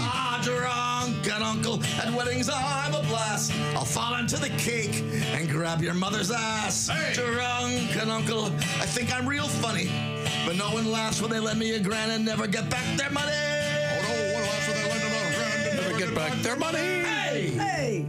Drunken uncle. All right. Drunken uncle. For the second year in a row, I blew the sing-along part. You're right. It should be he there. Oh, that's okay. No. Next year, will you remind me? I will. The drunken uncle's he. Yes. I said him. Easy. Slave to good grammar. That's right. It's a curse. I had to go with a rhyme. No, it's superior. It was very, very good. We do have Christy Lee here. Holiday movies were big over the weekend. Wicked, bringing in about, I think $114 million. Gladiator 2 made $55.5 million. And, of course, Moana 2 comes out on Thanksgiving week. So it's going to be big news for movie theater I like owners. that first Moana. That's good stuff. Great. It is great. I loved it. But I bring that up because there's another movie coming out again. What is it? Hundreds of Beavers, Josh. Oh, yes. It will return to 70 theaters on December 5th. Let me tell you, it's different. 2 thumbs up from the Chickster. All right. I don't think Tom would care for it because it's not talking toys. Is it a cartoon? Mike Cheslick's film was made for $150,000, was self-distributed to theaters, then became a cult phenom. The wordless black and white movie is a slapstick comedy. It looks like it's some of the greatest slapstick ever put to film. About a stranded 19th century Applejack salesman. That's right. Battling beavers, all of whom are actors in mascot costumes. It looks so funny. Everything, they're plainly actors in mascot costumes. It looks like very cartoonish stunts and I can't wait to see it. Yeah, I'm looking forward to it. It'll be fun. If somebody gets knocked out, they have X's on their eyes, stuff like that. I love it. Love it. Yeah. You won't like it. I forbid you to try to go to see it. Okay? Is it kid friendly? Yeah. I mean, there's nothing. You'd have to explain to them what was going on, even in the most questionable sections. All right. Macon, Georgia will ring in the new year. We're going from Macon, Georgia. Okay. We're going from Thanksgiving, skipping Christmas, right to New Year. Home of the Allman Brothers Band. Oh, son of a bitch. Going back to making love all night. I feel like making love. Do you? Yeah. Feel like making. They're going to blow up an old hotel on New Year's. Macon, Bibb County the old hotel. spent $4.5 million last year to buy the 16-story hotel in a federal bankruptcy proceeding. Last week, the city county agreed to hire a demolition firm at a cost of up to $2.6 million, with plans to implode the vacant hotel at midnight on New Year's Eve. So wait a minute, sir. They pay millions of dollars for this place. Yes. Now they're blowing it up. Yes. Sounds like city money well spent again. Macon Mayor Lester Miller told WMAZ-TV. Oh, yes. It's amazing. Welcome, first of all, to the fine citizens of Macon. And we acquired this property to blow it up. We acquired this property. Yes, just to blow it up. The hotel was opened in 1970, and guests included Elvis at one point. That's right, the king did stay here. He blew up the bathroom. But it was never a financial success. The problem is it never made money. No. So we're going to blow it up, okay? That'll be a fun party. That's what you do, right? Right. You can't just, it's got to be more expensive to dismantle it brick by brick. There's some reason they're doing this that's advantageous to someone. For you to complex. I think they should. I think they should let the Army bomb it for practice. I'm not opposed to that. Of course, there might be some collateral damage. There's a real art to demolition and buildings and explosions. It's so cool. The one they just did in Vegas, that was amazing. Like, yes, because if you are hired to implode a building and you accidentally explode it, there could be problems. Sure. You know how many windshields? Hit by a flying brick. Yeah. Checkout time. Make sure to check out prior to the explosion. Well, that'll be fun New Year's Eve, I guess, if you're down in Macon. That'll be all lit up and everything, and right at midnight, kablooey. Sounds like a good time. What's coming up, Christy? Coming up, we have an interesting wedding story. We have a scene similar to one in The Godfather that's caused a problem in Sicily, and a funeral for a tree, not a friend, but a Suzuki coming up. Oh, and a new drug thing.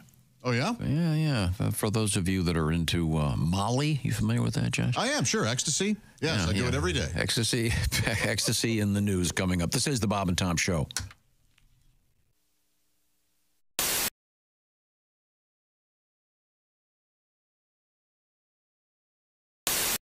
Tiki Barber here. Remember the days when I was a running back in the NFL? Well, if you're on your feet all day like I was, you get the struggle. The secret is Orange insoles. Their insoles are like magic for your feet and body. They'll help you kick hip pain, sore feet, and lower back discomfort to the sidelines. Feel better, do more with Orange insoles. And Duke, I understand you've got a very special surprise for us. You could say that. All right. Just did. Are you ready for it? Yeah. This could be complete chaos. Okay. That's what we like around here. The bird of America has always been the bald eagle. But there's another feathered unsung hero too. Generation after generation giving up for the common good. Listen to the story, let the truth be understood. Oh, eat me! I'm a turkey. My heart, I'm red, white, and blue. Oh, eat me! I'm a turkey. True American patriot through and through. 1, 2, 3, 4. The birds just split, flap, fly, and flutter. From the toucan to the tiny parakeet. Much meat. Them with nuts, breadcrumbs, and butter. So, chop off my head and then turn up the heat. Eat me. Ha-ha, I'm a turkey. Stretch out on the sofa when you're through. Oh, eat me. I'm a turkey. Next day, I'll be a tasty sandwich, too. Now, turkeys have their splinter factions. Dissident birds, unwilling to serve. Foul, pinko, sissy, wimpy turkeys. That's right. But the major portion of these semi-flightless birds say, oh, eat me! Eat me! I'm a turkey! Yeah, penguins and parrots wouldn't be the same. Oh, eat me!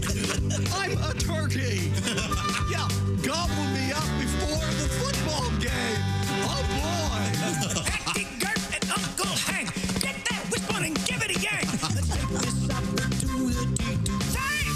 Who else but me? A turkey, that's right. Eat me like the Pilgrims used to do. Oh, eat me. I'm a turkey. If I had a musket, I'd be eating you. I regret that I have but one carcass to give for my country. Oh, no. One good-looking turkey, but we're going to stuff this son of a bitch with rearrangements. It's going to be really good, I'm telling you right now. The turkey's being walked off the camera. We have set up the guillotine. Oh, my Lord, look at that. What was the budget for this? Holy hell. Today, I consider myself the luckiest bird. This thing's not going to kill me this way. On the face of the earth. Oh, boy.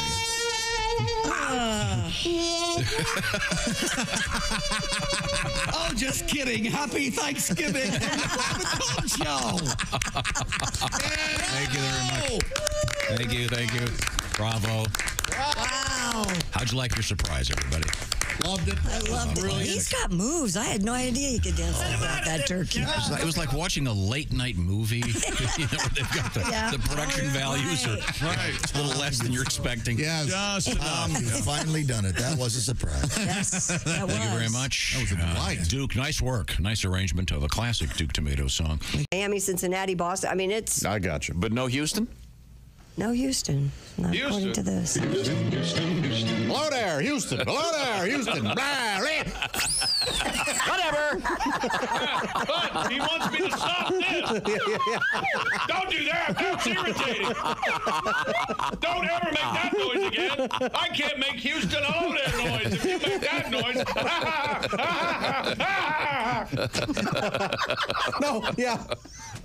Stop slide whistling. People can't hear Houston in the low there. Hatbox.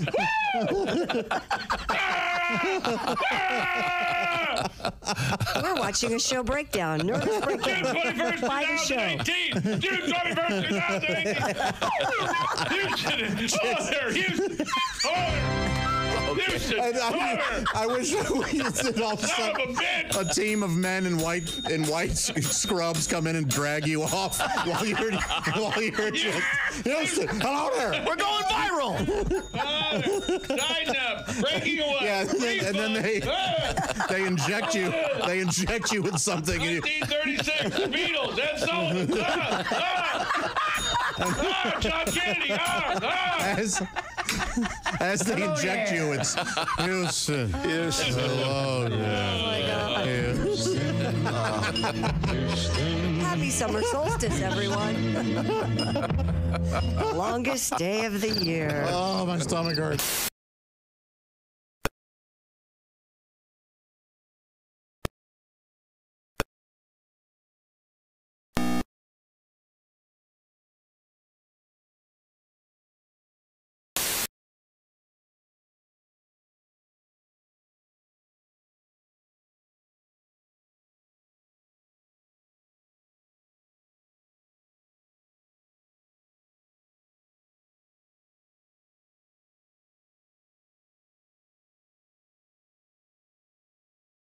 Family since 1986, and once again that A+ rating from the Better Business Bureau.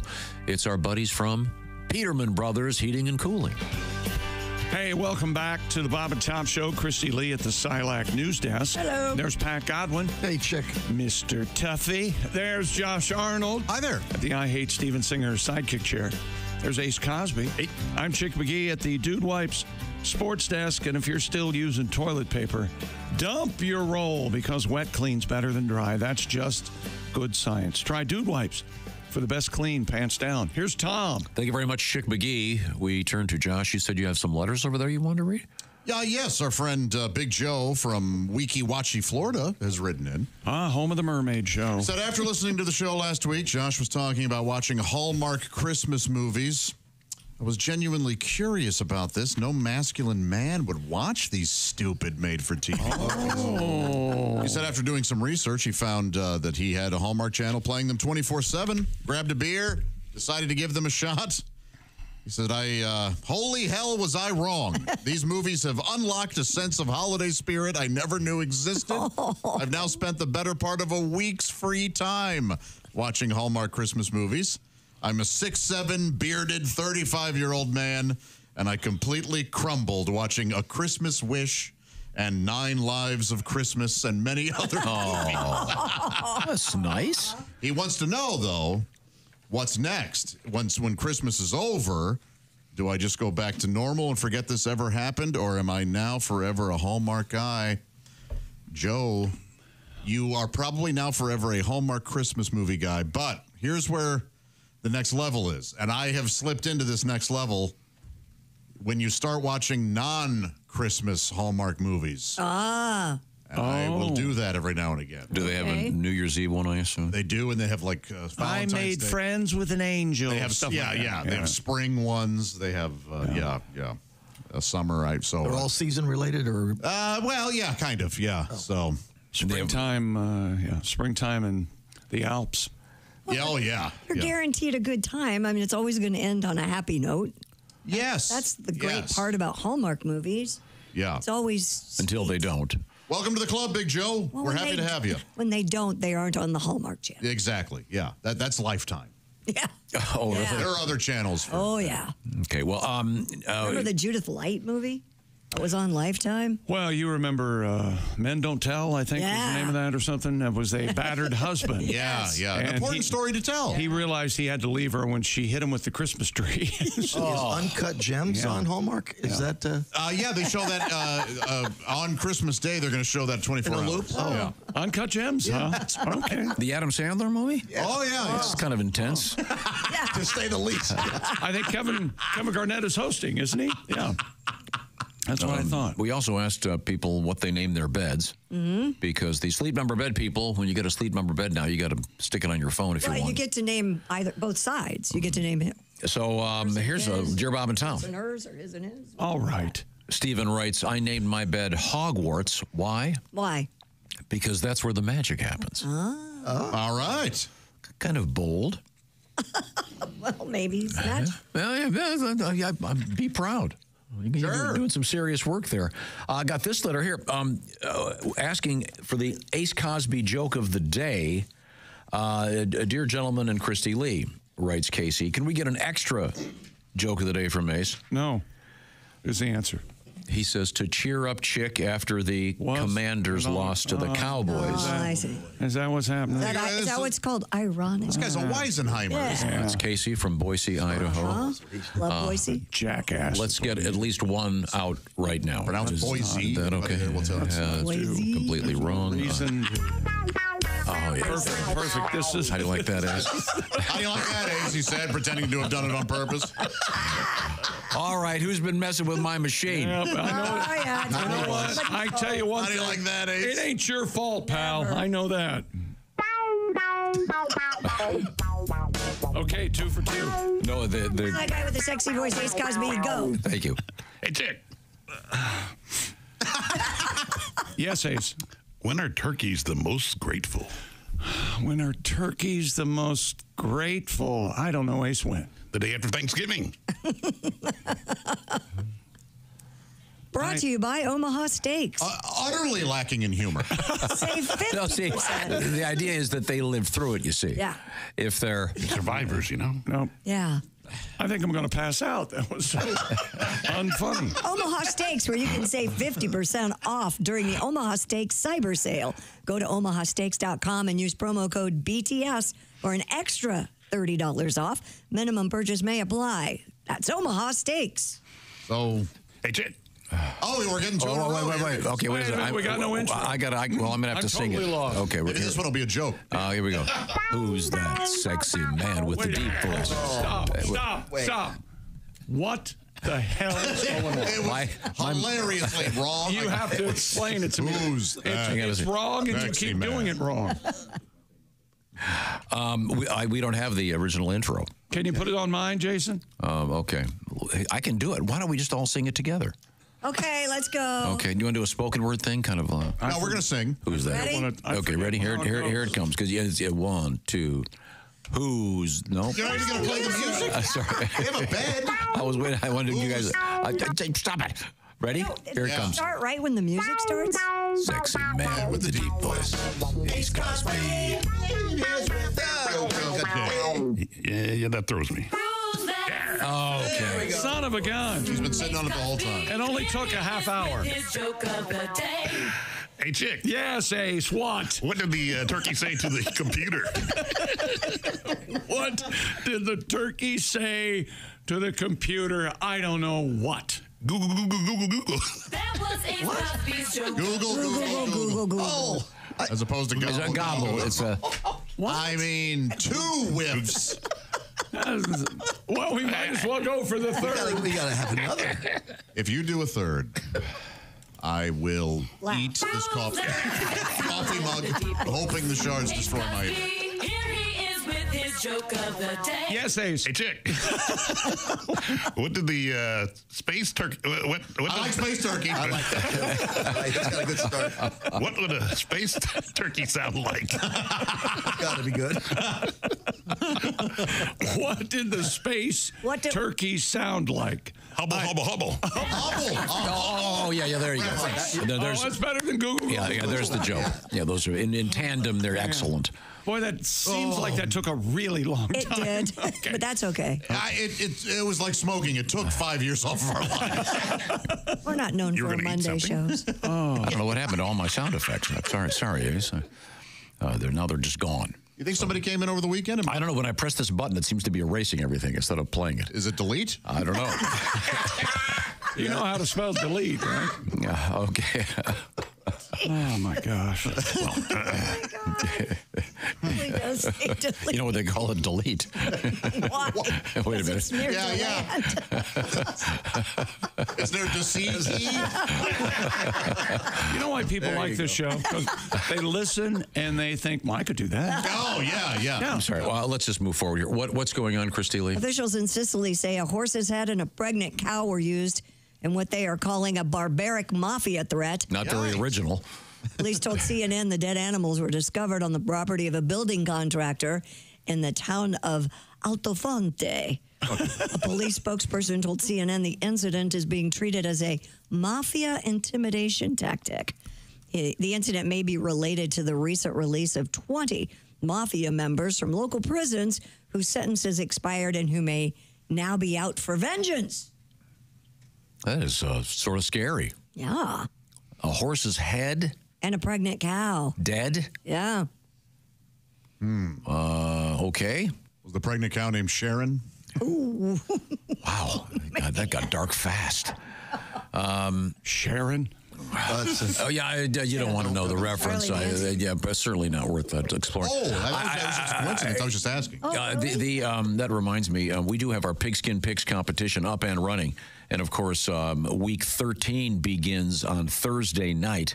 One more game tonight, and then that'll be the end of week 12, and someone will be a winner of a beautiful gift certificate from Steven Singer Jewelers.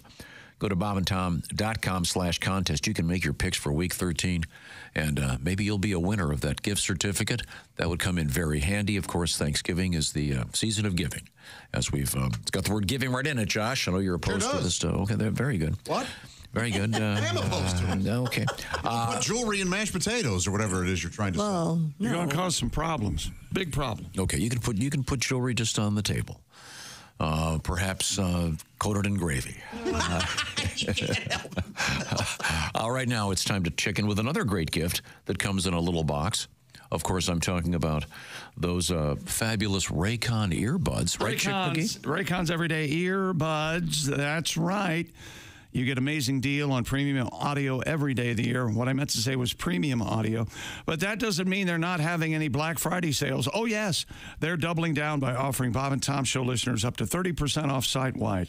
Check out the latest model of Raycon's Everyday Earbuds with new features like that 32-hour battery life, multi-point connectivity, lets you pair with 2 devices at once, and active noise cancellation. And even though Raycon's quality rivals some of the biggest names in audio, Raycon start at just half the price of the other guys. They're already an incredible deal, even before you factor in Black Friday of up to 30% off site-wide. Time to save big for Black Friday. Go to buyraycon.com/Tom today. Get up to 30% off site-wide. That's 30% off everything on Raycon's website. Go to buyraycon.com/Tom. Thank you very much, Chickster. Coming up, we have comedian Reno Collier will be joining us. We have math homework. Who doesn't have trouble with math homework? Both parents and students. And it's actually in the news. And not to mention the return of the doomsday fish, which apparently means horrible things are going to happen to the world. So get your affairs in order, please. This is the Bob and Tom Show.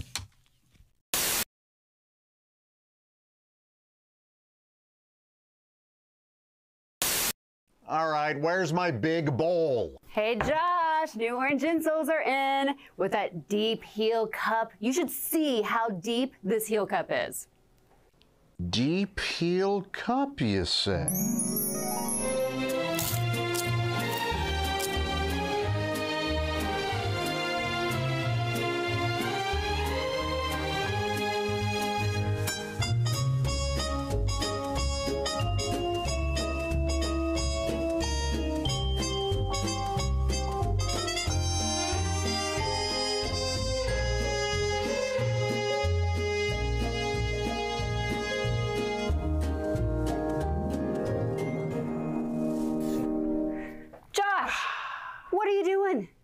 Deep Heel Cup. They're for your shoes. My shoes, you say? Orange insoles come with a deep heel cup and arch support to provide everything you need to keep up with your everyday activities. Orange insoles are great if you work on your feet all day, simply taking on the world. Orange insoles will help you feel better and do more, guaranteed. Get your orange insoles today and step into a world of comfort. OrangeInsoles.com. And if the Belgians don't like it, the fries of today are fundamentally Parisian, according to food historian Pierre Leclerc, who said in an interview with the paper, which was published on International Belgian Friday, as if to add flame to the oil.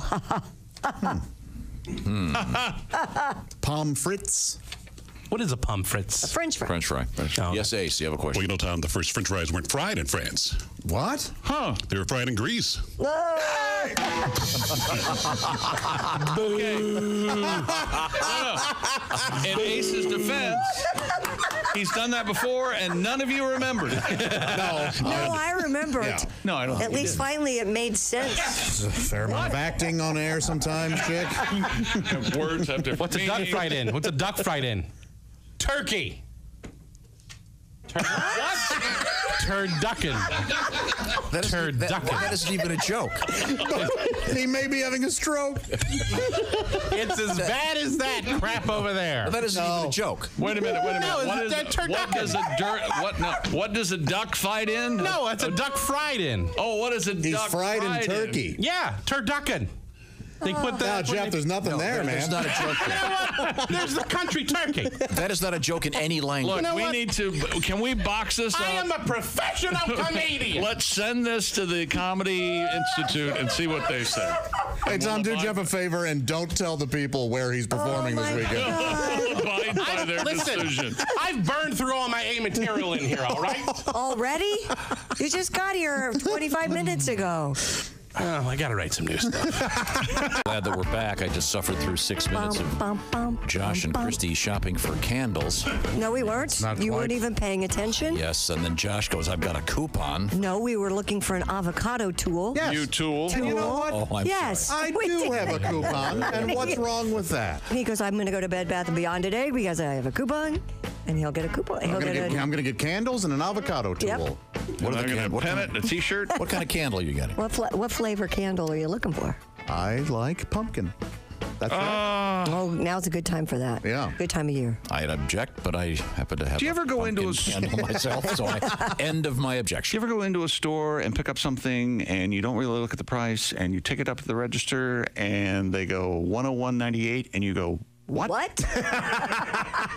I did that. $101.98? I bought 2 candles. You know those 2 little wooden candles I have on the kitchen? Yes. Those are $50 a piece. No kidding. I mean, I couldn't believe. That's why off the air I asked Christy, why are candles $95? Yeah. And I said, what? Because people are stupid enough to And pay it. being a media darling, I couldn't say, well, I just need to put this back. Yeah. I'd rather not pay $50 for a candle. But I said, I'd wipe my butt with 20s. I don't care. Boy, Now, was it an anatomically correct phallic candle of some sort? Yes, I could use it to aid my masturbation. That's right. Oh. I should probably use Something help from the instead. Liberace. Christy, to answer your question, What was my question? when you guys were talking about avocados, you asked if there was an avocado vodka. 10 best avocado drink alcohol recipes. There are, yes, You can something make called drinks with- avocado I'm vodka. sorry, what? Avocado too, Tom. No. I think Chick does also. Avocado. That's a Russian bluegrass band. No, avocado. Avocado, you a cock, we've all That's a cock. Genesis song, isn't it?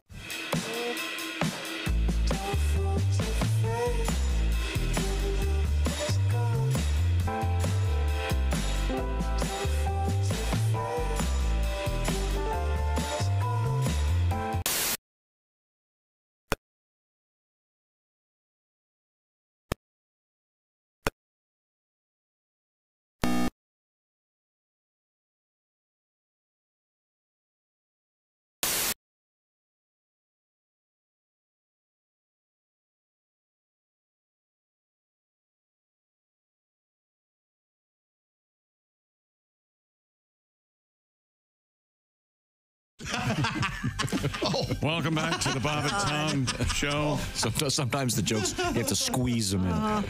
Hello, Tom. Good morning. How are you? Paycheck. I can tell your voice is not in good shape, so I'm going to relieve you right now. All right. I'll go around the horn here. Ace Cosby's right over there. We just had a crackling version of the Ace Cosby joke of the day. When you relieve me, you have to reconstruct the entire morning. And next thing you know, the show's over.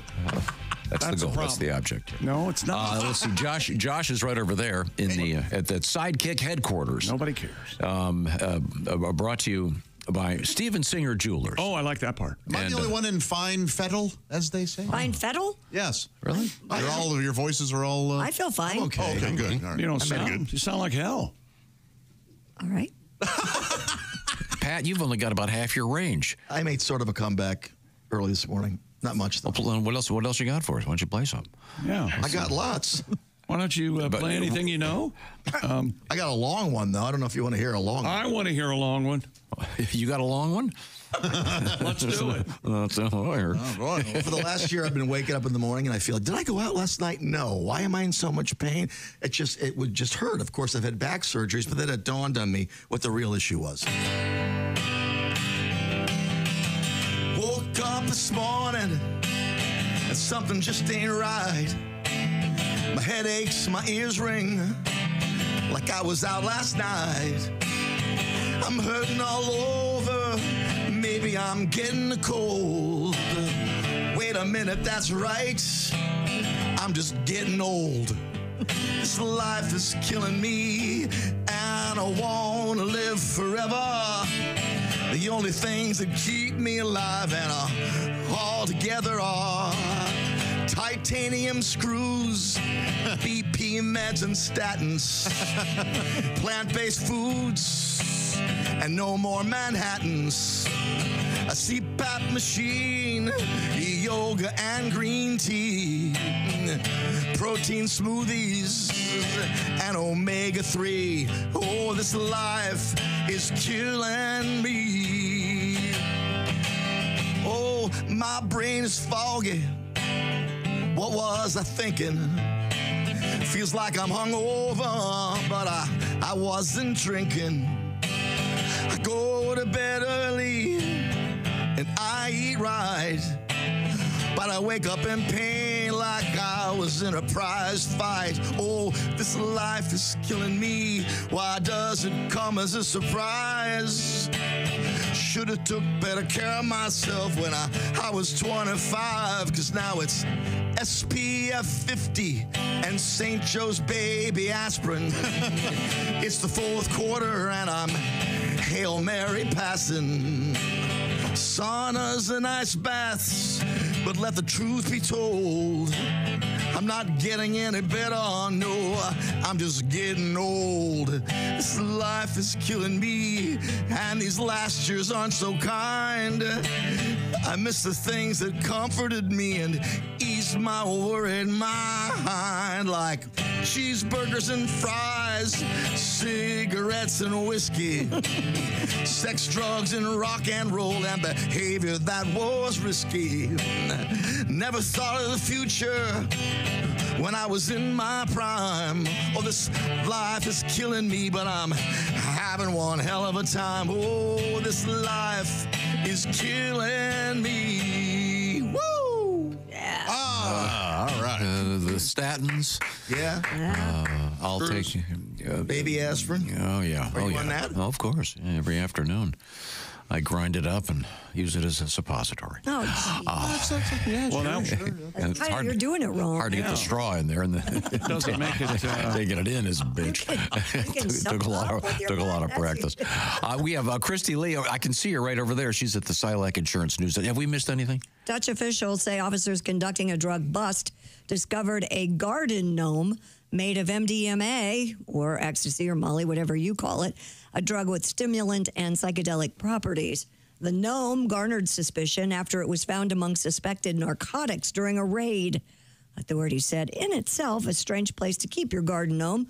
That's why we decided to test for narcotics. The statue, which had its hands covering its mouth, was found to contain nearly 4 pounds of MDMA. So was the sculpture actually made of this stuff, or is it just crammed in there somewhere? It's not clear. Or is the sculpture hollow, is what you mean? Yeah, yeah. It was probably hollow with it inside of it. Is MDMA in pill form? I think it can be delivered in any form you'd like, including suppository, if that's what you're angling for. No. I was just curious. It's because it sounds like that they carved it out of the stuff. I don't think they did that. I think it was stuffed inside the gnome. Okay. Do you have Think it was made out of Molly? No. It says discovered a garden gnome made of Made of. Yeah. I don't know. All right, maybe it was. I don't see a picture of the little feller. Do you have any garden gnomes at your place, Christy? No, but my daughter works for Aldi, and that's like the #1 selling item. What? Aldi. Oh, yeah. You mean they have a garden, well, not just a gnome. They have a gnome for every season, everything. Oh, I got you. And they're like... Is there a Christmassy one? Oh, yeah. Oh, yeah. There are gnomes for Christmas? Oh, yes. I'll be gnome for Christmas. If you're a real Aldi shopper, they have an aisle where they have all this wacky stuff all the time. I didn't know that. I'll have to Oh, go yeah. And gnomes are really big. Very big. Yes. Who's their spokesperson? Alan Alda? Noam Chomsky? Oh, be better. Boy, that's a really obscure one. Really, I'm not sure Dr. Chomsky's ever been mentioned on this show. Beautiful. A vinyl record of a Texas couple's 1966 wedding is back at home after it was accidentally donated at a thrift store. That was a surprising radio hit. Do you remember they would play that? This is so weird. Yeah, in a way. KXAN reports Dr. Phil Schmidt married Donna Packer on August 21st, 1966. The Schmidt-Packer wedding? Yeah. Wow. That's not the story. But the ceremony commemorated on a vinyl record. In 2022, the couple moved from their longtime home in Austin to relocate to a retirement community in Denver, Colorado. Mrs. Schmidt told the news station that they had an estate sale to clear out their home before they moved.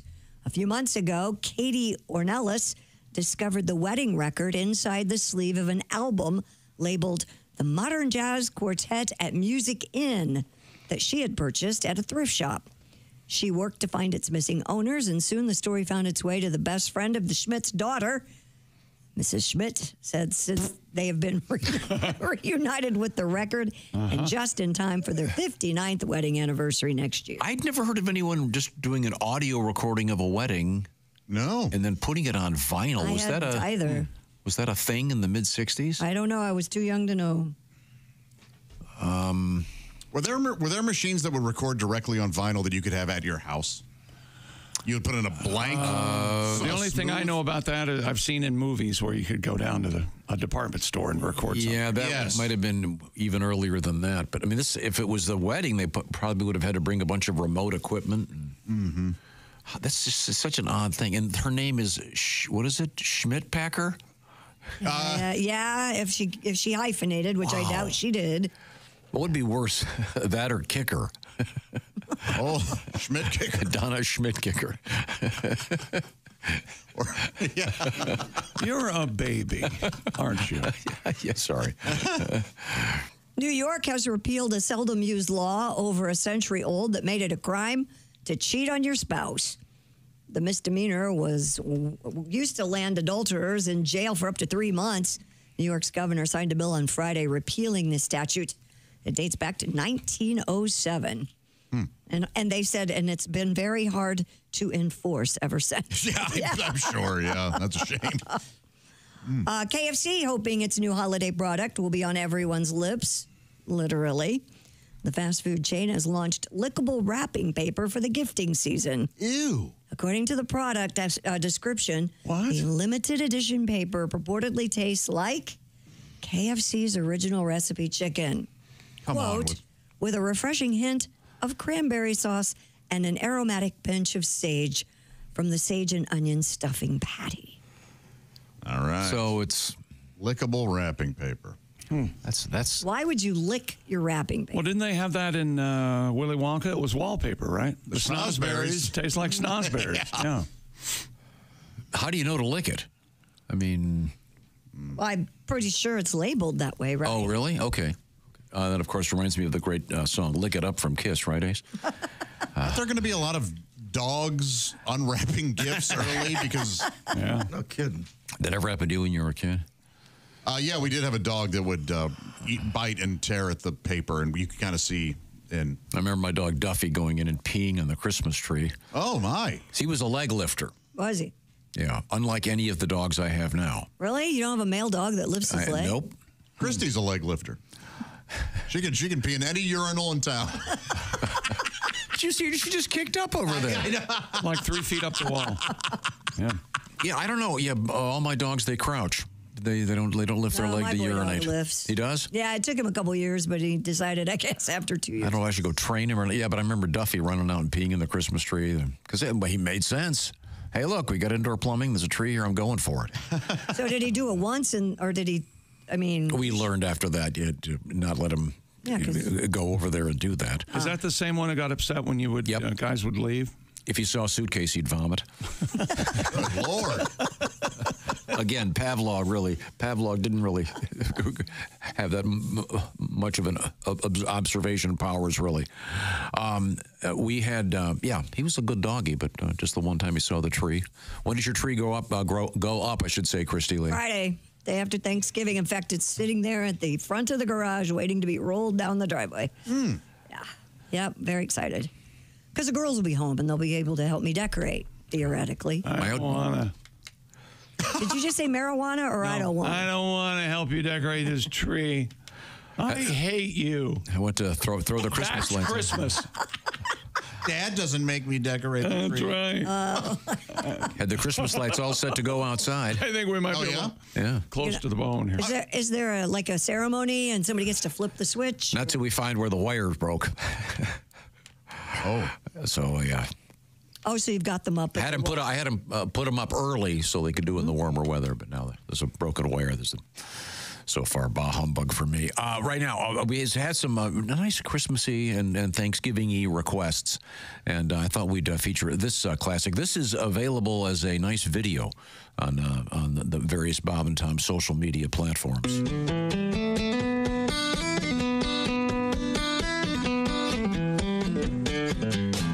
I am a turkey bird. I live a turkey life. I got me 13 turkey kids and a little turkey wife. I get a lot of corn and wander around the pen.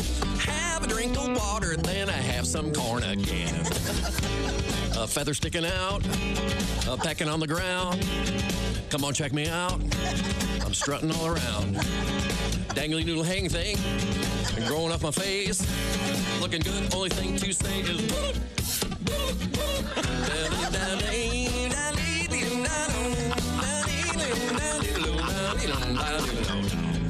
my big brother Jake, he always was the smarty. He heard that November ends, we're going to a party.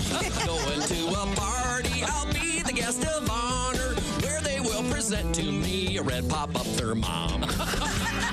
Had a little dream, all the good china. You know I like cranberries, lighting the candles.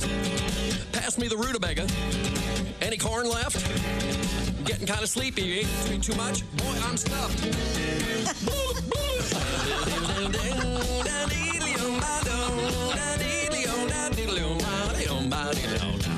I am a turkey bird. I live a turkey life. I got me 13 turkey kids and a little turkey wife. The genius of Haywood Banks.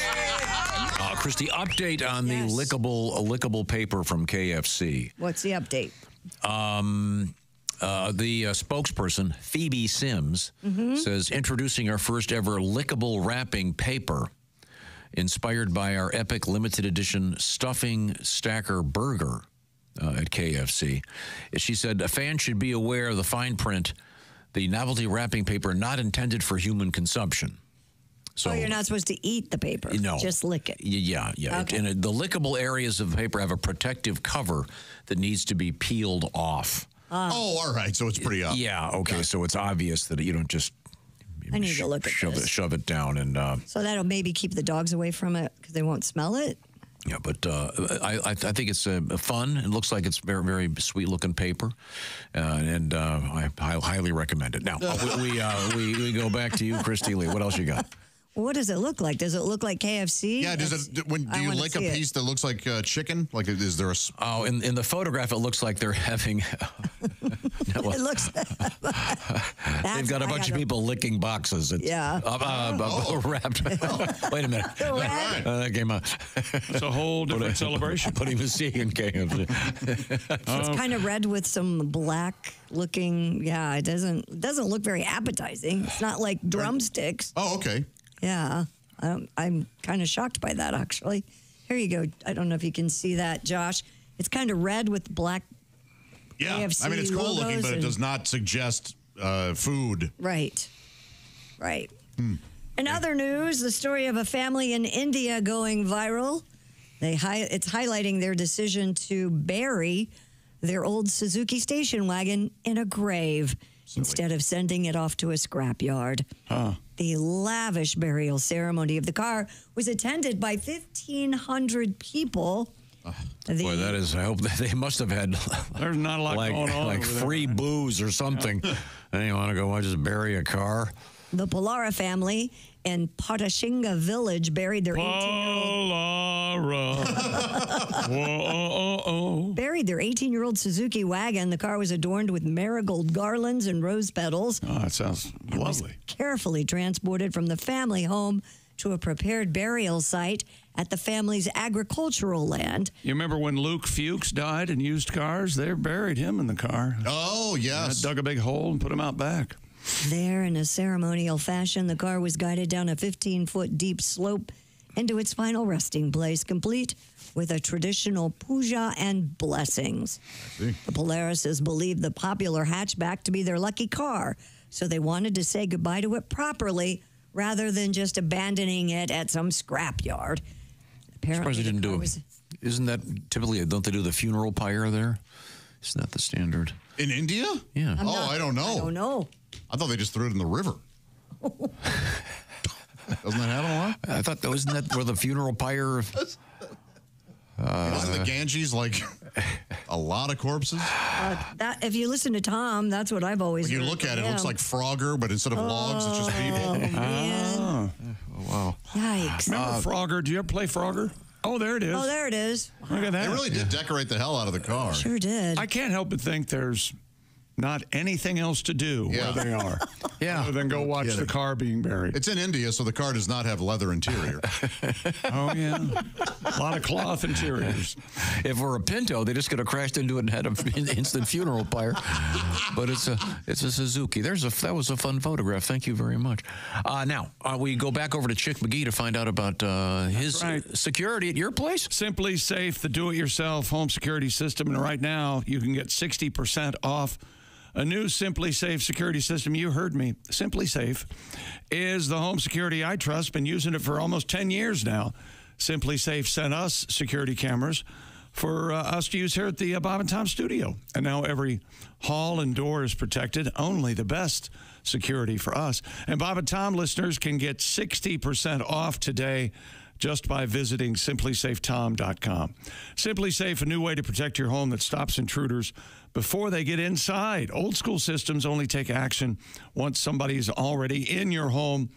That is too late. Simply Safe Active Guard outdoor protection changes the game by preventing crime before it even happens. If somebody's lurking around, agents can see them in real time, talk to them directly, set off spotlights, and even call the police before they've had a chance to break in. No long-term contracts, no cancellation fees.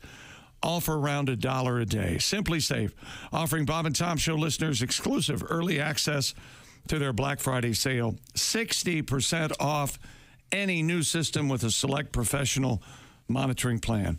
It is their best offer of the year. Head to simplysafetom.com. That's simplysafetom.com. And do not forget, there's no safe like Simply Safe. Thank you, Chickster. Coming up, Christy, what do you got over there? Coming up, we have a 10-year-old with some problems with his math homework, and he decides to call 911. And coming up, we've got the list. Yeah? For how much the the 12 Days of Christmas costs this year. Oh, really? Already? Yes, sir, right here. Oh, boy. What do you think the most expensive is? Go ahead, guess. Leaping. What do you rent? Do you rent the people? That's always been the troubling part for me. That is a problem. Let's see. It is, but you should buy them. The Lords of Leaping are the most expensive. I knew it. I'll tell you how much. Okay, good. We'll look forward to that. This is the Bob and Tom Show.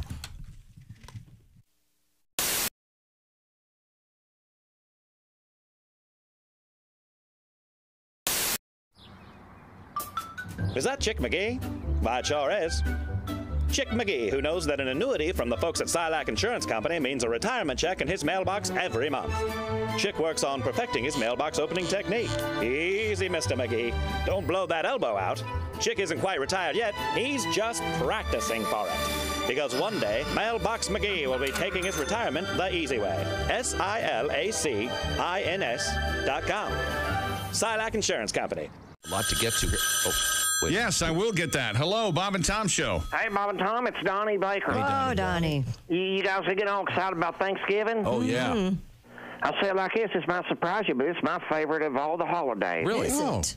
I swear to God. Well, think of it. You get to stuff yourself Yeah. for free. Then after you're stuffed, you head off the mall for some hand-to-hand combat over a set of discounted $5 earbuds. Yeah. And after court costs, they run you about 20. Mm-hmm. But by the way, I heard you guys talking the last couple of weeks about these turduckins and stuff. What's a chicken and a Stuffed in a duck.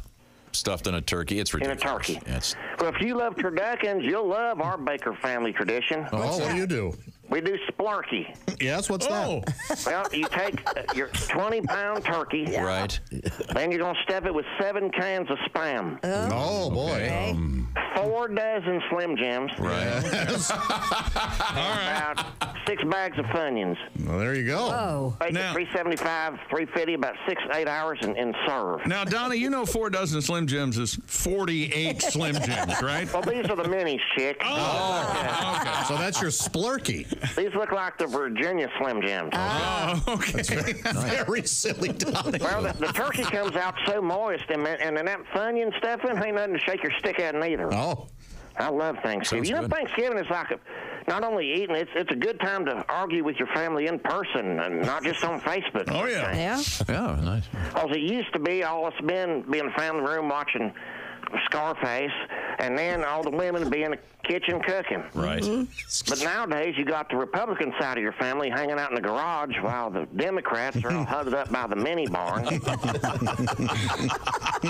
the mom's all left alone in the kitchen with that libertarian cousin who's transitioning from Mark back to Martha.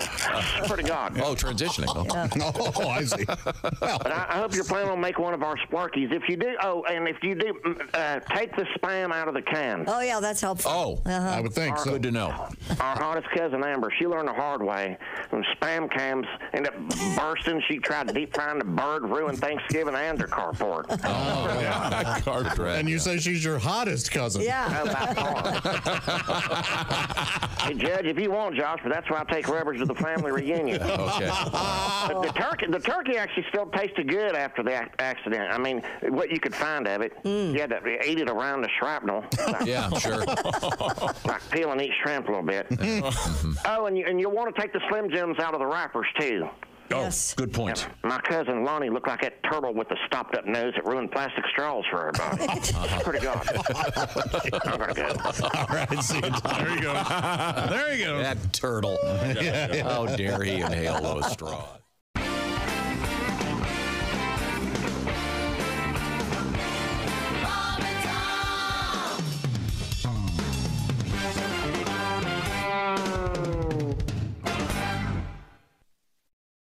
When you become a Bob and Tom VIP member, you get more and less. Wait, what? Which one is it? More or less? It's both. VIP members get more stuff to hear and less commercials to not hear. So Bob and Tom VIP is a good deal? Yeah, more or less. Become a Bob and Tom VIP member. First step, click the link at bobandtom.com. Oh, wait a second. I'll get that. Hello, Bob and Tom Show.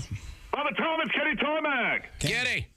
Hey, Shooter, I'd love to say we just landed, but I'm still driving. Oh. I know. I know. Like I said yesterday, with all these spring breakers clogging up the airlines, I rented a car, making the most of my wizard number. But it's fair to say I've had my fill of Zone 4 people. I know. I just crossed over into IL from IN, and for once I didn't have to do a touch-and-go at ORD first. Oh, nice.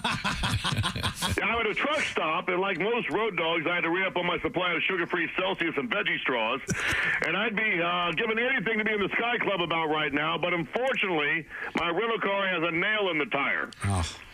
Yeah, I got to find a place to get my tire fixed. Yeah. I'll take a bird strike any day over this, but this is really going to set me back. Bob and Tom, hang on a sec. Let me ask this trucker if he knows a place to get my flat fixed around here. Okay. Excuse me, sir. I found myself in a predicament. My right front is low. Picked up a nail. Would you happen to know a reputable tire place around these parts?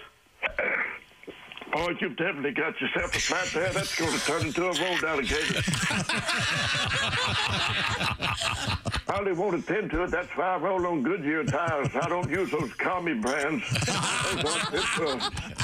I wouldn't put those on a moped, but if you can make it up to Pete's Tire Center, you're only 2 miles away. I think it sounds good. Yeah, I'll try to find Pete.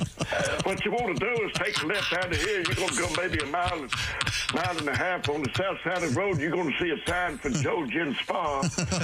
Now, if you can't make it all the way to Pete's, be sure to stop in there. Hey, Todd, I've got to take this. I got to call on my burner. They may not fix your flat at Joe Gin's, but you're going to feel like they did. Here, I've got a gift card that's got $40 left on it. I haven't been in almost a year on account of my cholesterol being what it is. When you get there, ask for Lou. Tell her you'll pass on the table sign, but you still wanted to take a look at your undercarriage. Hey, gang, looks like this might take a while. Let's circle back and reload for tomorrow. We just landed. Okay, thanks. Easy, I'm right here. My God.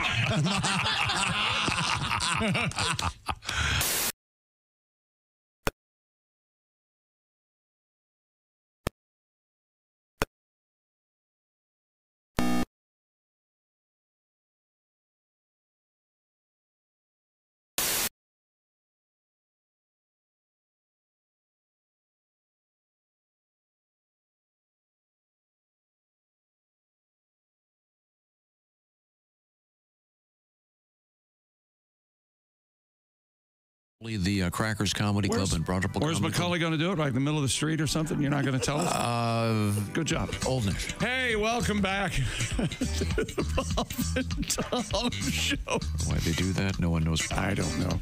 Christy's here. Josh Arnold, Pat Godwin, Ace Cosby. I pulled my throat. And here's Tom. Poor chick. And it wasn't screaming at Washington. Huh? A throat sprain? I think I might have a throat sprain. I don't know. I've never had laryngitis this long before in my life.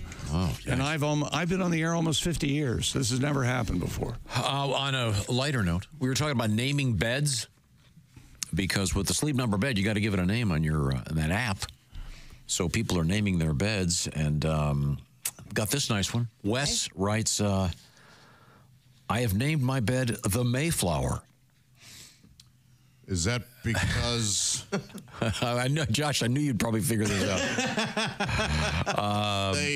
Somebody arrives on it? Yeah, yes. So he writes the Mayflower because so many ladies have come across on it.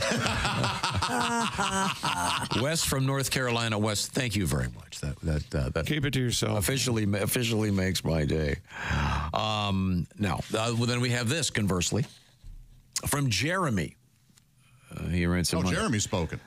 Jeremy has spoken. In my single days, I called my Sleep Number bed the king-sized playground. Oh. I'm married. I've got a new bed. I named the size his and hers. Yikes. Sounds like not a lot of merging from Jerry. Here we go. This is from Sean. Now, he said your bed is the tenderizer. Whose? He just says your bed is the tenderizer. Is it addressed to me? Oh, it's addressed to Josh. Oh, sorry. My bed's the tenderizer? Oh, dear. Oh. You're not going to want to hear this. Why? Yes. Why is it called the tenderizer? But that's where the meat gets beaten. Oh, my God. Thank you, Sean. Funny, but inaccurate. My couch. Completely off. A nice recliner. Yeah. Conceptually correct, but I don't beat off details. I'm sorry. We have Hey, look what we found. What? How much will the 12 days of Christmas gifts cost you in 2024? Well, we can't do that now. It's not after Thanksgiving. All right. I know, I'm teasing. What would you pay for a partridge in a pear tree, Tom? You have to buy the tree and the partridge? And are we, we're buying these 12 times in this case, right? Yes. Oh, yeah. Yeah, that's You mean you have to buy each? Well, so in other words, each day of Christmas you buy everything again. I don't think so. No, I don't think so. Okay. Well, maybe. Yeah. No. Because on the 12th, you on the last day you're buying everything all over again. Right. Yes. Well, I think because she's giving on the 12th day of Christmas, my true love gives to me, then it's the whole list. Yeah, you're right. Well, they say that the total cost is $209,272. So that must be for buying everything over and over. And you're leasing. Okay. And you are leasing because you can't purchase people. Yeah, Right. so the Lords, Right. they come over and do they get like 10 minutes off per hour? Or do they have that? Partridge in a pear tree, $370. But you get to keep that. And 18 cents. Yeah. As long as the partridge doesn't escape. Yeah, and you don't have to buy that every day, do you? Or do you? You do. Yeah. Well, see, okay. You have to buy, so that's $3,000 worth of partridges and pear trees. That's what I was going to try Give to or figure take. up. Yeah. We're doing $4 grand probably. 2 turtle doves, $750. No kidding. 3 French hens, $346.50. Wait a second. I want to go back to the turtle dove. Yeah. You're going to have to buy a cage. Right. It doesn't list a cage here. Well, you got to have a cage or you're going to... Well, I think turtle doves are very docile. That's right. They won't go anywhere. They immediately bond with their owner. Mm-hmm. You can set one on your phone receiver. It'll stay there. That's right. You could take one out to the shop. It'll stay right Pigeon food. Right on your shoulder. Yeah. Did I say 3 French hens? 346. That Coco Ball? 346. 4 calling birds, $600. What is a calling bird? They'll call to you. Yeah.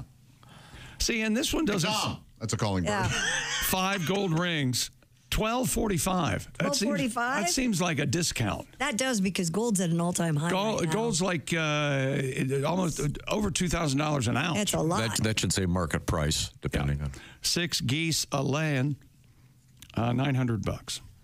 That's up 15.4%, by the way. From See, I would last think year. geese would be the cheapest thing on the list. You can get them anywhere. Partridge in a pear tree's up the most so far, 16%. Wow. Thanks, Obama. 7. Really? That long ago, huh? Oh, yeah. Okay, now we now we get into the second most expensive thing on the list. 7 swans a swimming. Oh, swan's got to be expensive. They must be. 13 grand. Whoa. Yeah, well, no, wait a minute, though. You got to get a pool. Yeah, if they are a swimming. You got to be either a pond or above ground. I think you can keep them in a yard. You don't have to. No. It says a swimming. They must be a swimming. 8 maids a milking. This $58. That's what? Wait a minute. Are you serious? That's not correct. The maids of milking are getting ripped off. It's like $1 a woman. You got to play. You got to bring in cows for them to milk. No.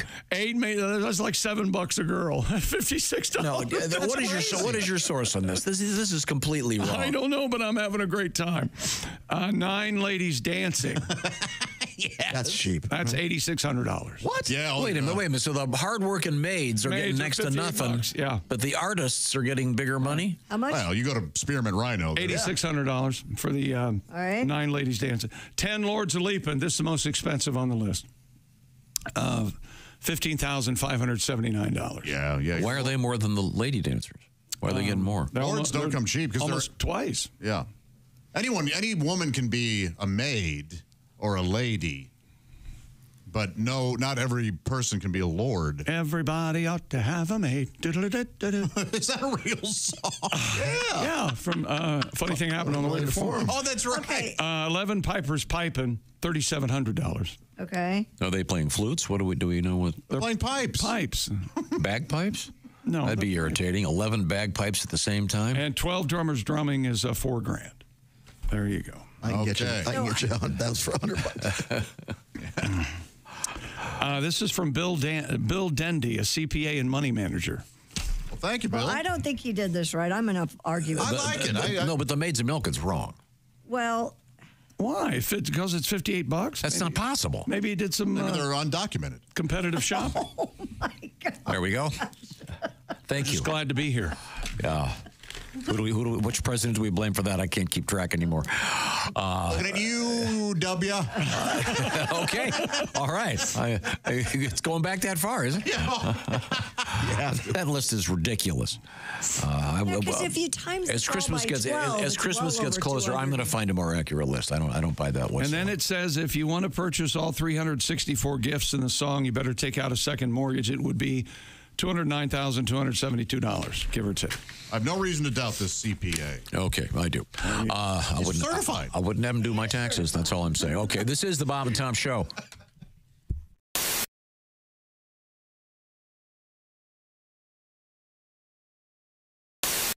All right, where's my big bowl? Hey Josh, new orange insoles are in with that deep heel cup. You should see how deep this heel cup is.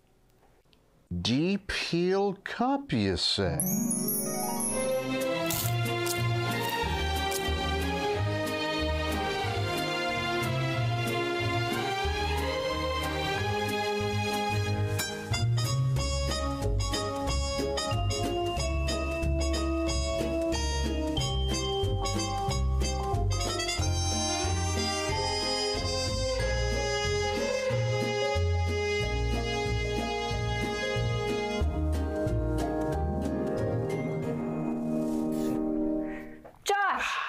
What are you doing?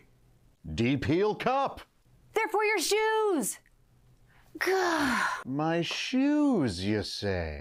Orange insoles come with a deep heel cup and arch support to provide everything you need to keep up with your everyday activities.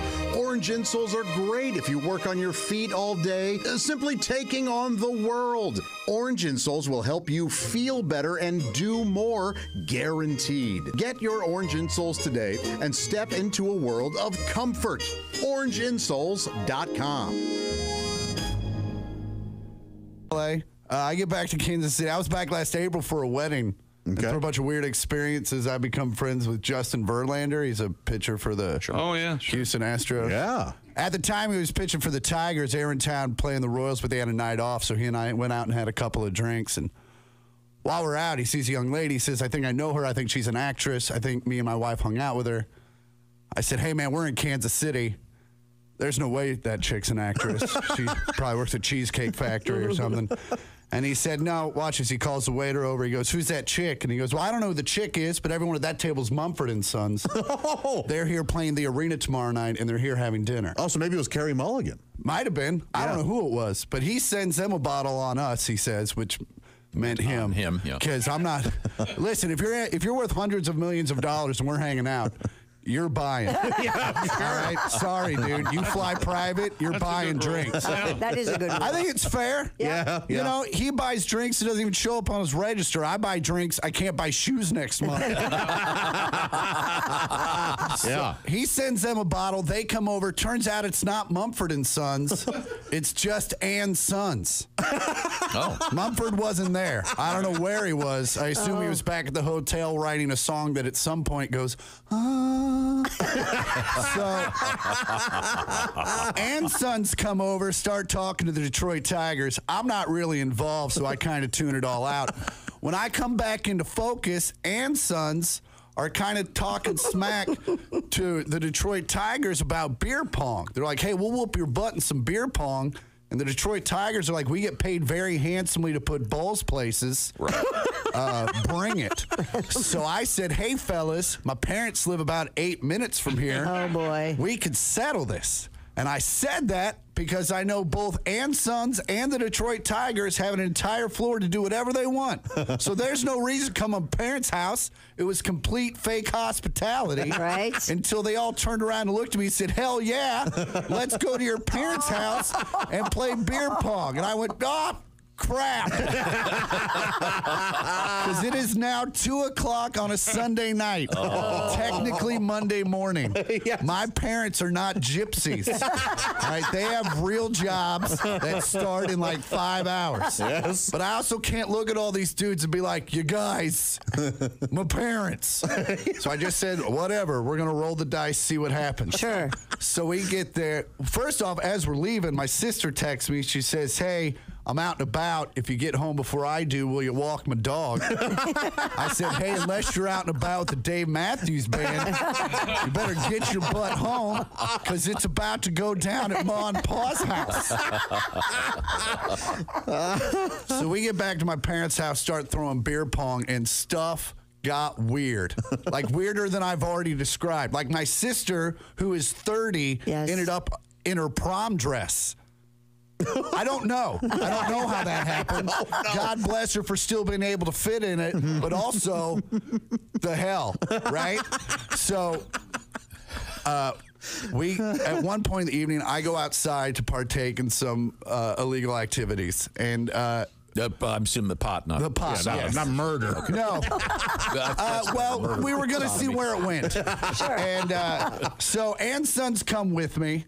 But as it was the middle of the baseball season, the Detroit Tigers could not partake. Right. Sure. So they had to pretend like it was the playoffs and watch. And thank you. So, read an almanac. So we came back in from smoking, and my dad's downstairs, and he's upset. He's like, what's going on down here? And I said, well, this is half the Detroit Tigers bullpen. And this is Ann's sons from Mumford & Sons. And we're playing beer pong. And it was in that moment that I realized my father was no longer sure if he was actually awake. Because you got to look at it from his point of view. He walks downstairs. It's the middle of the night. He sees a bunch of weird dudes that he kind of recognizes. And my sister's in her prom dress. Like, things are weird. Yeah. And he's just confused. He's just like, is that Justin Verlander? And I said, yes, sir, it is. He goes, I don't know what's happening right now. And he walked upstairs. That was the last we saw of him. Wow. He didn't say, is Kate here? No, he was just like, what?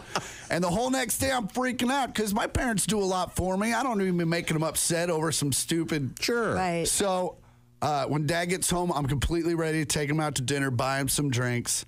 And he walks in like he's had the greatest day of his life. And I say, what happened to you? And he's like, well, I woke up this morning and I hated you. I cursed your name all the way to work. But then I got to work and everyone started asking me why I looked so tired and exhausted. So I started complaining about my son bringing home the Detroit Tigers and Mumford & Sons and playing beer pong all night. And now I'm the coolest dude in the office. Yeah, it's Tom from the Bob and Tom Show. Thanks for watching this. Forget that they have great insurance rates on auto, home, life, and more. Again, get your AAA membership today and visit AAA.com/radio. Thank you very much, Christy. Let's get back to the action. Hey, welcome back to the Bob and Tom Show. Christy Lee at the Silac News Desk. Hi. There's Pat Godwin. Hello. Hello, Josh Arnold. Hello there. He's at the I Hate Steven Singer sidekick chair. There's Ace Cosby. I'm Chick McGee at the Dude Wipes Sports Desk, limping along. And here's Tom Griswold. We have a special request. Josh was vocalizing earlier. And we have a request for one of Josh's songs. What's happening? Oh. We'll have. Do we have Reno? Is that happening right now? I always forget they moved that. Thank you. Thank you very much. Reno Collier joins us on the big screen. I can see him right there. Are you home? I'm home. Are you in your garage? Yeah, man. I got a house full of people. All right. 5 kids. This is my annual From the Garage holiday Country Fried Day. I think sonically it's actually kind of an improvement. Is it better? Yeah, don't you think? Yeah, it's kind of got a little echo. Honey, can you go back? I love you. Who was that? That was Alice. She is a sweet little girl. Who, when I came out here, I said, listen, all I need is the garage. Just please don't come out in the garage. Okay. Right when we start. Hello. How old's Alice? How old's Alice? 4. Go dude, tell Alice what the dormouse said. Now, is the Thanksgiving celebration going to be at your place? It is. Yes, sir. So cooking a turkey and a little ham and, just trying to be thankful. Mm-hmm. Just, it seems that this holiday's become a week-long event. I know my kids are out of school all week. They are? Wow. Yeah. Oh, my gosh. It's insane. Yeah. Whoa, Yeah. I didn't know that. Yeah. We used to get out Wednesday and be back Monday. No, we got out Thursday. Did you really? You didn't even get Friday off? Yeah, Thursday and Friday, but we didn't have the whole week. Yeah, we always just Right, have Thursday right, and right. Friday. Yeah, we did too. Yeah. And they just finished fall break. Hey, Reno, let me tell you a story. Hi, Chick Yes, McGee with a bad voice. Tom used to tell us for, what do you think, Christy, 30 years? Mm-hmm. We had to work the day after Thanksgiving. Right. Because everybody was in their cars going and shopping. It's the biggest shopping, one of the biggest shopping days of the year. In reality, we had to work on that Friday because he didn't want to travel anywhere and have to be seen at somewhere out of state. So he would make all of us, what's the word? Yeah, suffer. right. And have to work on that Friday. That right? is the right, definition. buddy? And didn't admit it until just a few years ago. That is the definition of a jerk. Jerk. That's an example in the dictionary. Yeah. It's very effective. We were unlike today, we were able to entertain people in their cars as they drove to do their holiday shopping. Well, that was that was before it was even called Black Friday, right? What did it used to be? Just I thought it was always Black Friday. I don't think so. That didn't kick in until a few years ago. I don't think. I don't recall that. I'll find out. But in any event, it's coming, and now they've got Cyber Monday and everything else going on. Black Friday started in the 50s, Tom. Really? No, I'd never heard it until we were. Well, they wouldn't say it in your neighborhood. Well, possibly non-white might have been used. Good God. If anybody's looking for a holiday gift, there's the Country Fried Takes book. Oh, it's out. It's out. It's out. I got it right here. It's in a book, Josh, at last. All right. Illustrations It is. by Reno Collier. You draw Illustrations that are amazing. And also, I didn't put words on the back pages because I don't like to read them. See that? You only have to read the front. It's my book. I can do what I want. All right. And I know you guys don't think this is funny, but this on the back of your toilet, how to kill your best friend, will make your friend take 10 minutes to come out of the bathroom trying to figure out if he's your best friend. So wait a second. A lot of tricks. Wait a second. I don't understand. What do you mean there's no writing on the back pages? He doesn't like to read. Well, any book will have left and right printing. This I don't only like has reading off that side. Really? When you flip, it's annoying. It's half bent, and you can't get into it. You Plus, it can't looks see better right. than having a 12-page book. That's the real reason. Listen to me, Josh. Oh, I see. Yeah. I never thought about that. You must have a good lawyer. Yeah, you want his book to be a little thick. He wants it to be thicker than a Berenstain Bears book. Let me tell you something. There is 58 pages of gold in here. And another 58 of blank. So wait a minute. Yeah, So but they don't have numbers on them, so they don't count. I'm sorry. So the book is called A Country Fried Take by Reno. Where does one find this book, Reno? If you go on RenoCollierComedy.com, we sold out. The whole first batch sold out. So I'm going down tomorrow to sign a bunch more. Oh, cool. I said I was only going to sign the first 100, which probably lowers the value of the book even more, but I'm going to keep signing them. And I'm going to go down today, and we got a new box or 5 of them, and I'm going to go down and sign them and get them back out. The first batch already went out, so if you ordered one, it's on its way. Great. And it's fun, man. It's been fun. Did you do the drawings? Yeah, I did, dude. You kidding me? You know how expensive it is to pay somebody to do it? Look, these things are amazing. I mean, is it like Stickman? I mean, what is it? Of course it is. Yeah. Yeah, I'm not an artist. See, that's Stickman. That's a guy on a bike. That sure is. Lance Armstrong. Yeah. Oh, okay, yeah. Hey, that's very nice. Nard. Yeah, okay, very nice. That's very good. I applaud you not for doing that instead of AI. Well, that was the choice. They were like, we can have AI do it. I'm like, that's so impersonal. Or I could pay somebody. And I know cartoonists are amazing. Right. And they can make it look really good. But I mean, you know, it's a paperback $20 book. I'm not rewriting War and Peace. It's a bunch of country fried takes with some recipes and stuff like that. How thick would War and Peace be if it was only on one page? Good God. You could sit on it. Yeah. You could actually, So let me get this straight. Now, so when you look at a menu, for example, if it opens up, do you only look at the right side? Hey, I don't care for the appetizers. I go right for the meat. Okay. So when you read a book, do you only read the page that's on the right? Oh, Tom, I don't read. I don't read. But if I was that'll become evident momentarily. Oh, yeah, absolutely. Now, is today's Country Fried Take a reading from the book? It is not from the book. It's a new one. It's a fresh one? It's a fresh one. Okay. It will not be in the book. This is the best stuff. Oh, okay. You're only getting the great in-depth knowledge. Did you have an outside person edit this? Sure, if that's what I'm supposed to have done. Yeah. No, I'm just asking.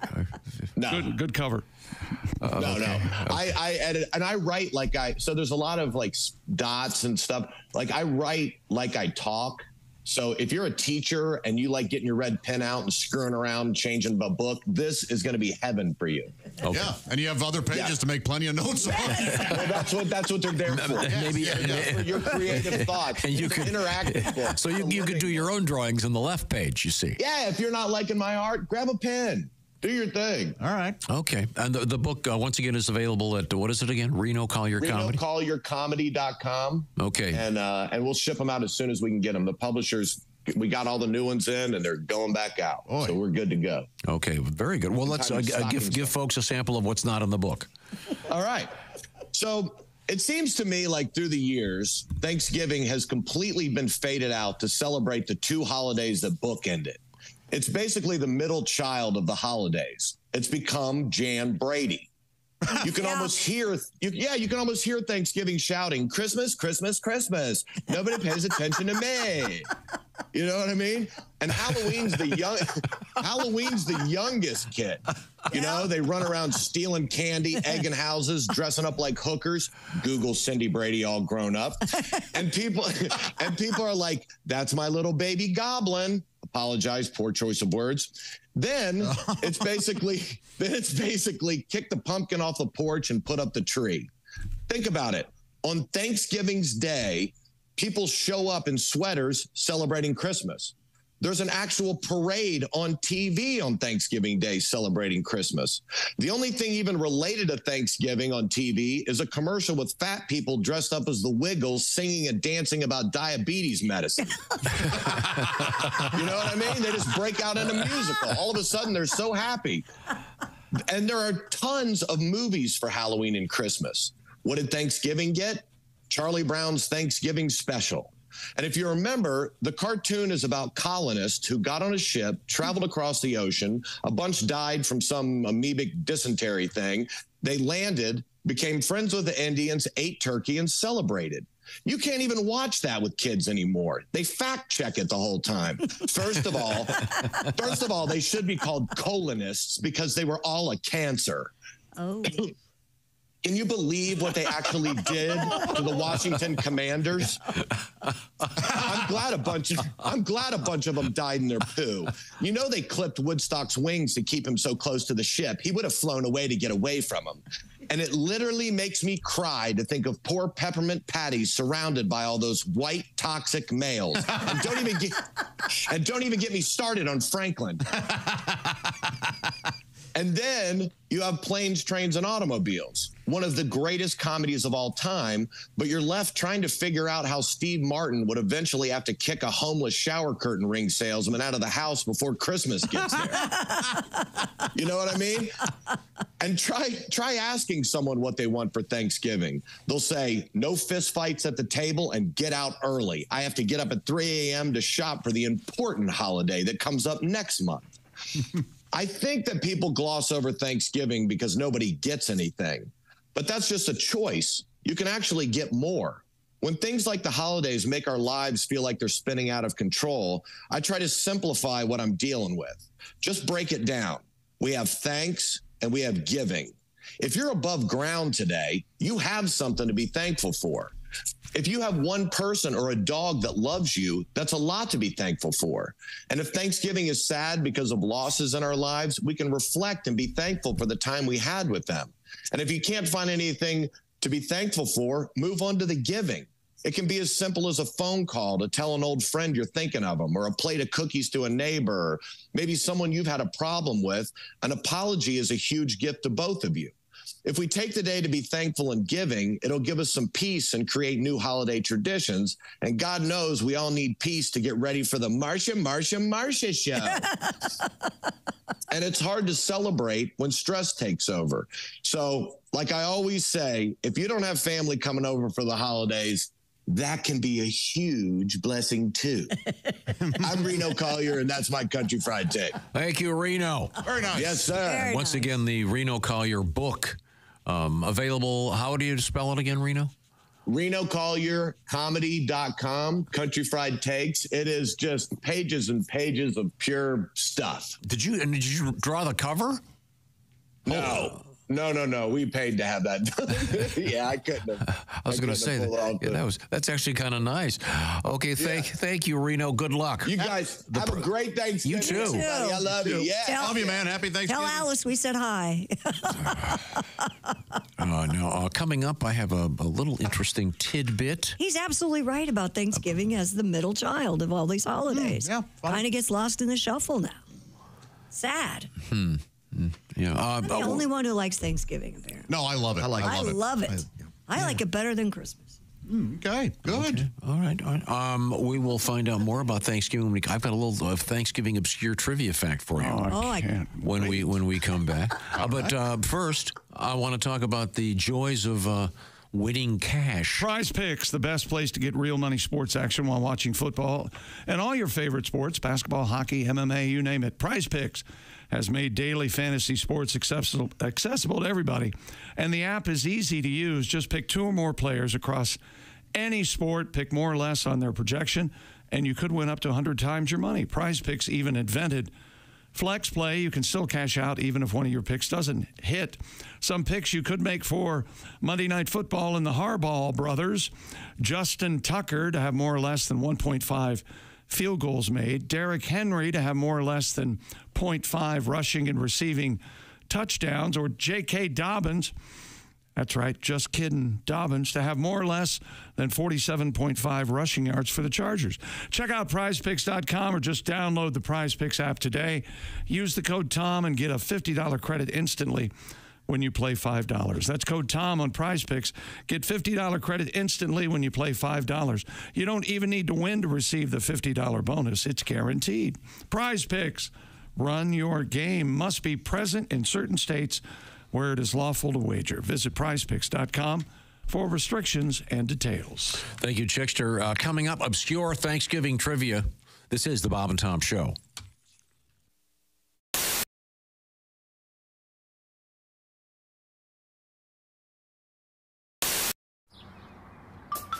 Is that Chick McGee? Why, it sure is. Chick McGee, who knows that an annuity from the folks at Silac Insurance Company means a retirement check in his mailbox every month. Chick works on perfecting his mailbox opening technique. Easy, Mr. McGee. Don't blow that elbow out. Chick isn't quite retired yet. He's just practicing for it. Because one day, Mailbox McGee will be taking his retirement the easy way. SILACINS.com. Silac Insurance Company.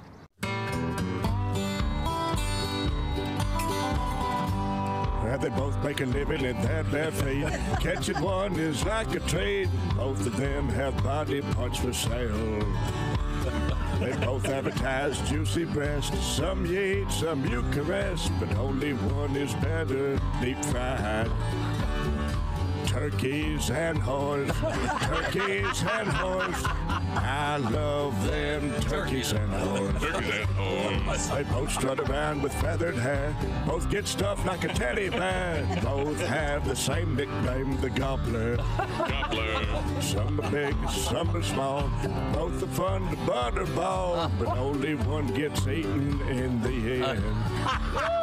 Turkeys and whores, turkeys and whores.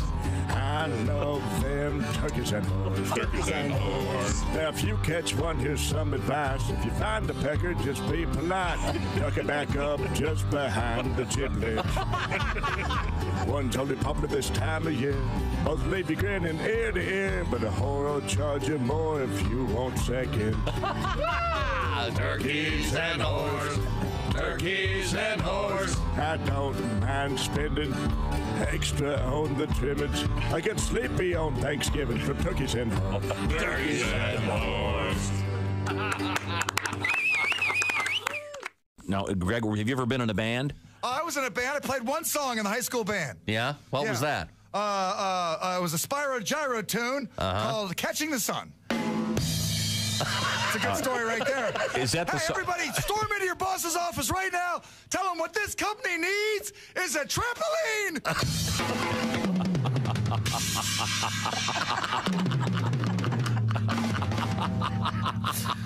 Oh. Now, have you ever considered incorporating the drums into your act? Maybe you could tell one of your stories or jokes and then do a quick rim shot? Yeah, I'll do that sometime. Sure, Okay, sure. sure. Mm-hmm. Maybe we could try it with one of your, do you remember your suggestions for excuses for being late to work? Sorry I'm late, boss. I hate it here, so what's the rush?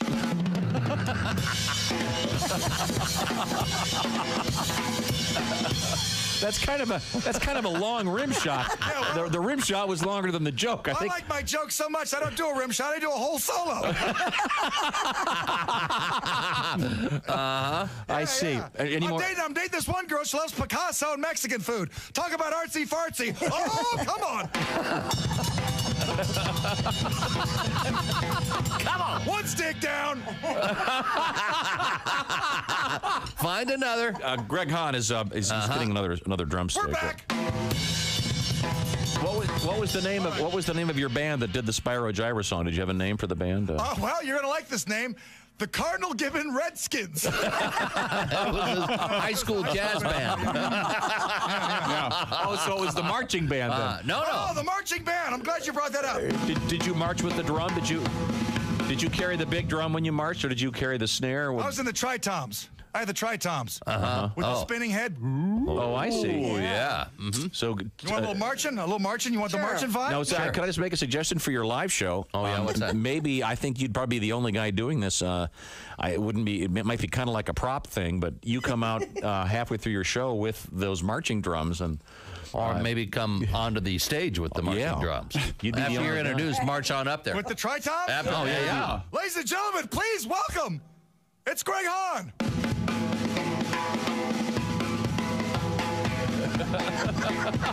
The crowd's going wild. I can hear them.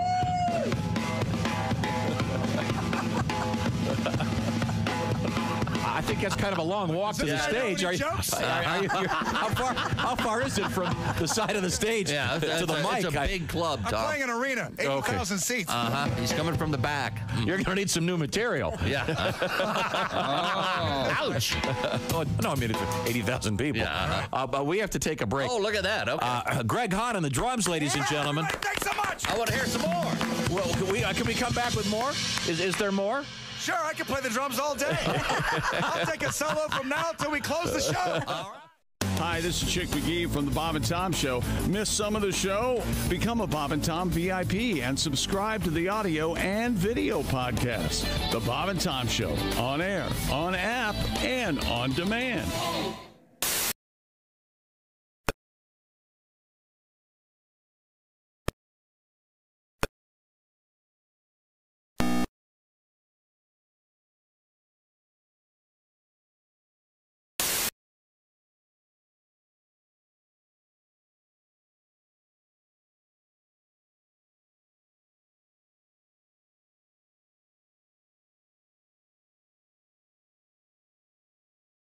Hey, welcome back to the Bob and Tom Show. Christy Lee, Josh Arnold, Pat Godwin. There's Ace Cosby. I'm Chick McGee, limping along. Here's Tom Griswold. This is kind of interesting. We've talked about this before. In 2023, per the Nielsen Company. Mm-hmm. They monitor our TV and radio habits. Yeah. 93 of the year's top 100 broadcasts were? Football games. Correct. Absolutely amazing. 93 of 100 were NFL games. Yep, that's almost all of football. them. Yep. And what else do you think squeezed in there? This is kind of a surprise. The Masked Singer. American Idol. No, the Macy's Thanksgiving Day Parade. Ah. Boy. You don't like the parade, do you? Hard pass. Yes. I'm a fan. love I like it. Yeah. I used so to. much fun to watch when you're eating. When they had bands and stuff. Cooking and wait a minute. Here's the cast of Wicked. oh, they still have bands. Come on, chick. Got the balloons. The balloons. I don't like the balloons either. The balloons are great. That's stupid. And they have Santa come out. Aren't enough floats. I want balloons. I want more balloons. More balloons? Yeah. I just think it's amazing. The Kentucky Derby was 106th most watched. Well, that's out of the top 100. The Masters 131. That's way out of the top 100. Why are you doing this? How about 94 through 100? What about those? Why don't you do that? You said top 93. I was making a larger point about the current holiday. You weren't making a point at all.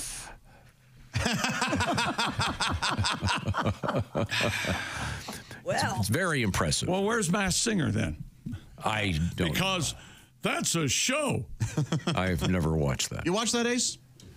I tried to, but those judges are obnoxious. Oh. It's the judges that are the problem. Yep. Not the fact that you've got people dressed like ridiculous characters trying to sing. And Thursday night, the commercials during the football games, it's Charlie Brown's Peanuts night. Thursday night, Thanksgiving night. Oh, cool. They're going to dress up like, Oh, they're not showing the giant Charlie Brown heads, and they're singing. I wonder who's in there. Oh, you mean the Masked Singer? Masked Singer. Yeah. Oh, I thought you meant it was. Never mind. Well, speaking of singing, it's Peanuts night on Masked Singer. Gotcha. Gotcha. Speaking of singing, we have a little something from Josh. What? He can't sing. I mean, okay. Josh and the Consensuals, and this classic song. Well, dinner is done. It sure was great. You could have fed an army with the food I ate. I must have filled my plate a good 6 or 7 times. The table's clear, dishes are done, and the house is ours. Now the family is gone. You say, let's have some fun, and I can read between the lines. You walk over to me, you say, get out of that chair. You sit on my lap and say, let's head upstairs. You run your hand through my hair and slip your tongue in my ear. You're looking good with just that apron on, but I'm afraid my libido is up and gone. I just ate a ton, and I've got some bad news, my dear. I'm too full to maybe you're out of luck. I'd get up if I could, but I'll be damned if I ain't stuck. I'm too stuffed to screw. To make love on you. I'm short of breath and intercourse, something I can't do. I'm too bloated to bang. My belly's covering my I'm just one man, but right now I weigh as much as a gang. Feel like I could pop. I got a deuce to drop. After that we could try, but babe, you'll have to be on top. Cause I'm too full to So babe, you're out of luck. You're out of luck. I guess I couldn't blame you if you called your old boyfriend Chuck. 10-inch Chuck. Cause darling, I'm too full to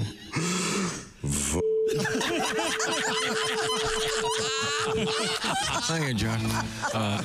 Great tune for your Thanksgiving dining pleasure. Sounds a little bit like a singing cowboy. Yeah. A little bit. Riding the range. Fine work. Thank you very much, Josh. Thanks. We now turn to Christy Lee. She's at the SILAC news desk. What's happening over there? In Wisconsin, a 10-year-old boy apparently called 911 for help with his math homework. The Shawano Sheriff's Office said the boy called the emergency number asking for help on his assignment, adding that his family wasn't very good at math either. Deputy Mason noted in his report Personally, I am also not overly proficient when it comes to math, but nonetheless, I responded to assist. Deputy Mason was able to help the boy solve the decimal-related math problems. That's because it was a story problem involving donuts. That's Tom Griswold. For all you officers of the law out there. There you go. And he drives a... No, the boy was told... That's a joke. Sheriff's office is always there to help, but... Way to go, Tom. That he should use the non-emergency line if the situation was not life-threatening and not 911, Yes. obviously. Yeah. Oh, okay. Say a perp steals a car. He's going 60 miles an hour toward a school. You hear that? Perp. He knows. He's talking law. I'm trying to make it so the cop can relate to it. So you're not supposed to do that, huh? Okay. No. Sorry. A tree trimmer in Florida, lucky to be alive today. A what? Tree trimmer in Florida. Okay. After surviving over 100 bee stings and, to add insult to injury, a 30-foot fall. After he was attacked by the swarm, WESH reports John Christian was trimming trees in Citrus County when he hit a beehive. He was soon swarmed and accidentally hit a switch that left him stuck in his bucket truck while the bees kept stinging him. Are you sure? Are you sure this isn't like a silent comedy film or something? Mr. Christian told the station, somebody said jump, so I took off out the side of the machine. I fell 30 feet. I hit the roof, rolled off the roof to the ground. He made a beeline to the ground. Yes. By the way, what is a beeline? And the things just kept coming at me. Well, maybe it's when the queen flies out, the bees all follow her. I don't know. Maybe. The rest of his crew from All Florida Land Services pulled him away from the swarm, rushed him to the hospital. He had no broken bones, no internal bleeding, and just survived over 100 stings despite his bee allergy. So he has he's an allergic reaction to bees?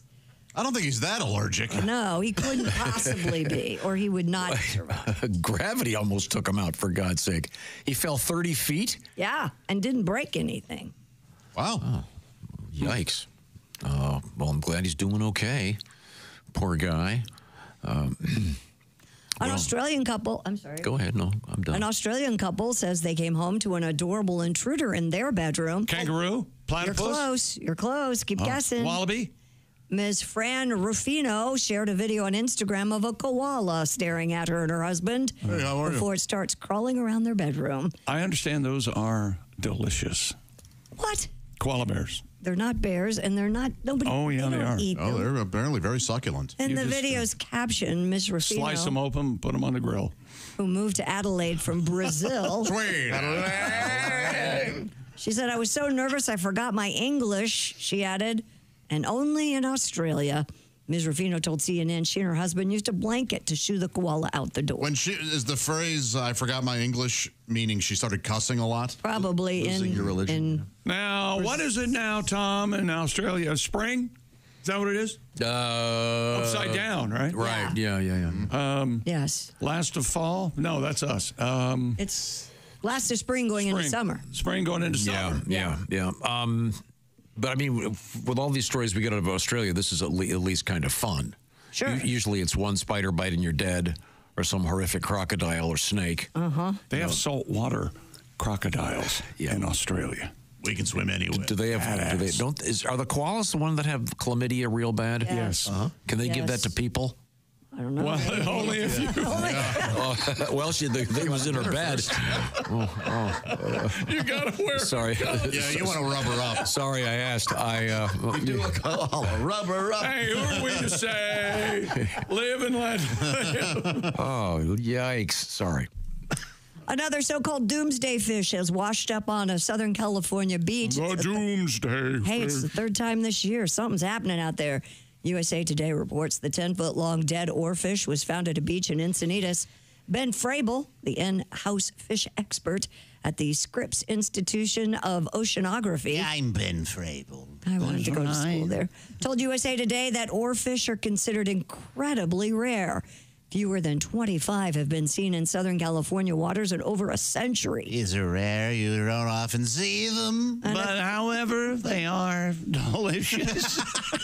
And according to Atlas Obscura, the sight of a doomsday fish in shallow waters is a bad deal. Serves as an omen of an impending earthquake dating all the way back to the 17th century Japan. I'm not saying we're not going to get our hair mussed. I'm just saying. They look like giant eels. Yeah, they're long. They're hideous-looking creatures. They don't look like they're real. They look prehistoric. They live in super deep water. And what does this mean that they've had 3 this year? They've only had 25 in history? Yeah, it means there's an earthquake coming, apparently, according to the... Yep. Whole lot of shaking going on. Okay, makes sense. Rising up. Wait a minute, was that Eye of the Tiger? I think it was. I'm delirious from the cold medication. What are you on? Whatever you got. Okay, all right, okay. That's all I got. Okay, well, thank you very much, Christy. We have our contest up and running. I'm talking about Bob and Tom Pigskin Picks. Now, Week 12 will conclude this evening, and then it'll be Week 13, of course, and you can get those entries in right now. You just got to pick the winners, and then you get to pick against Chick McGee. And by the way, our winner always gets that gift certificate, a $500 gift certificate from Steven. Did I say StevenSinger.com? No, you were about to. I was about to. Excuse me. Why you stopped yourself? I meant to say I hate StevenSinger.com. Sorry. Okay. That's the website. And once again, just to pick the winner. You don't have to go against the spread. But if you win, you get to go against the spread against Chick McGee. Did you pick the game tonight? Well, yes. You posted all of them? Yes. Where does one find them? I forget which way I went. On the Bob and Tom social media, the Chick McGee on Instagram. Let's see here. Tonight, I like the Chargers +3 versus Baltimore. What do you think of that? What do you think of that? I think the Ravens are really, and you never asked about how the weekend went. Yeah, I was going to ask. I'm sorry. I was afraid. Well, your voice is so I didn't want to have you do any more. 5 and 6 as I sit here right now. Okay. You could push tonight. Yeah, a lot of buys this week. Was it Eric Birch that was the guy? Oh, Tree Boy? Yeah. Remember Tree Boy? No. Freddie Birch won last week. Freddie Birch. Yeah, that's right. My man Freddie. Yeah. Now, one of the things that you can do is prepare for the holiday season by getting the perfect gift from our friends at Omaha Steaks, and our authority on that, of course, is Josh. Nothing. And I mean nothing. I'm listening. Delivers comfort and joy, quite like the unrivaled quality and taste of Omaha Steaks. This year, skip the holiday hustle and bustle. You don't need to get out there in the traffic and with the people and the things. Save 50% off at omahasteaks.com. And by the way, that's site-wide, so no matter what you see, you can get it half off. It's all part of their cyber sale. Plus, get a $30 reward card when you shop early and score an extra $30 off with promo code BTS. I want to play a little bit of... is it the dating game where you ask questions about your partner and then the other partner has to know the answer? Oh, that's a newlywed game. Newlywed game. Okay, yeah. Christy. Yes. You've been newlywed in a way. What, 2 years? about a year and a half. A year and a half? Yeah. How does your man like his steak? Medium. Okay. I'm getting a text from him now. He says he likes it cooked by anyone but you. Oh, that's weird. Seems, But yes, medium is correct. You can have your steak any way you like it. Just go to omahasteaks.com. With 5 generations of experience, Omaha Steaks consistently deliver the world's best steak. You're not going to ask Ace? Ace. Yes. How does... How do you like your steak, Ace? No pink. No pink. Burned beyond recognition. Well done, there's a certain irony to that. he likes his steak. He tells the waiter, I'll have it dental records. I'll have it. Yes. Yeah. No matter how you like it, it's going to be great if you get it from Omaha Steaks. And please check out the curated gift packages that have thoughtfully been put together by the gifting experts over there. From legendary steaks to mouth-watering desserts and more, those gift packages start at $89.99, and you're going to save 50% off site-wide during the cyber sale. That's all at omahasteaks.com. Plus, Bob and Tom listeners, that would include you. You get an extra $30 off with promo code BTS and a $30 reward card yet when you shop early. That's 50% off at omahasteaks.com and an extra $30 off with promo code BTS. Minimum purchase may apply. And remember, if you're checking out and you haven't hit that minimum purchase yet, maybe throw in a Meat Lover's lasagna, maybe get an extra package of of me, Jumbo Frank. Jumbo Frank. Great to see you all. Good to see you, Jumbo. I hope you all have a wonderful Thanksgiving. Thank you, Jumbo. I will be enjoying not turkey, not ham, but a little bit of me. All right. You can make Jumbo Frank stuffing. I thought you were going to say ketchup. You can make Jumbo Frank stuffing. You can make me stuffed when you fill me with goodness. Yeah, Jumbo Frank. Coming up, thank you very much. Omaha Steaks, a great gift.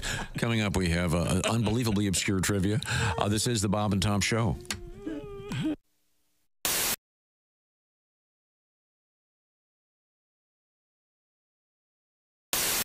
All right, where's my big bowl? Hey Josh, new orange insoles are in with that deep heel cup. You should see how deep this heel cup is. Deep heel cup, you say?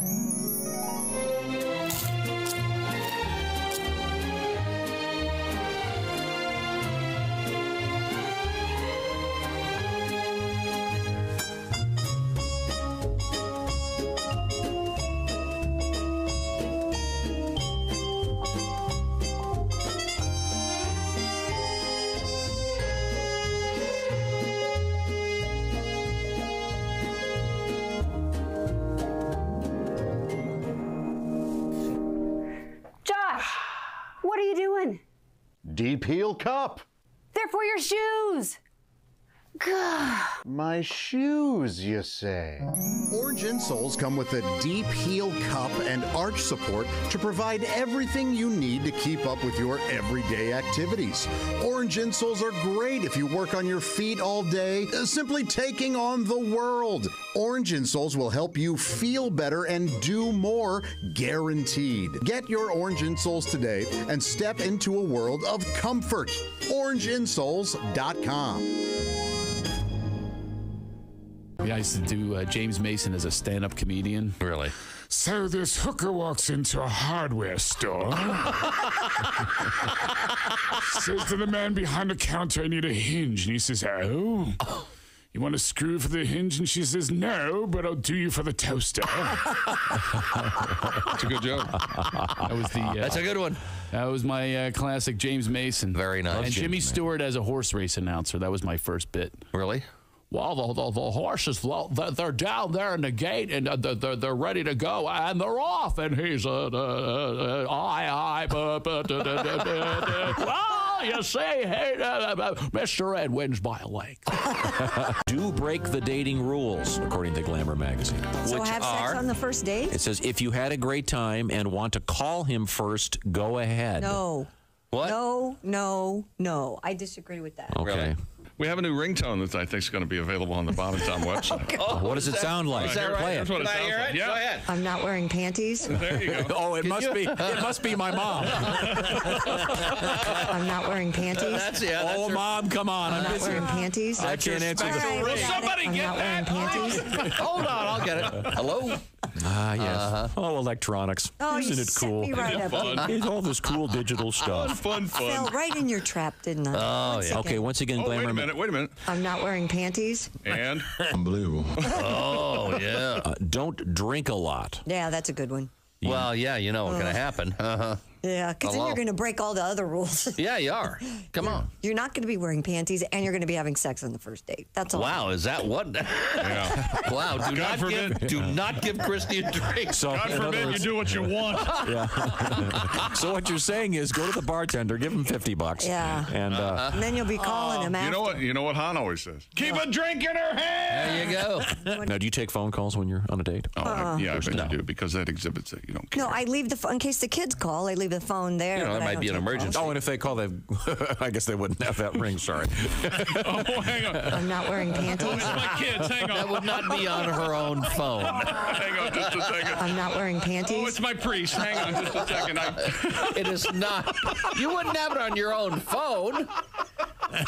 I'm going back on vacation. You know you should. I'll be here Oh, wait a tomorrow. minute. I'm not wearing panties. My mother. Hang on just a second. Hold on a second. Oh, that's not me. That's my phone.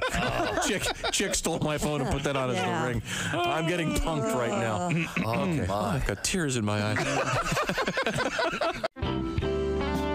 By the way, parents, if you have kids and you have the minivan, make sure there's at least 2 TV screens in the back of that minivan because, God forbid, your child might be forced to use their imagination for 20 minutes on the way to elementary school in order to keep them busy. I say much better.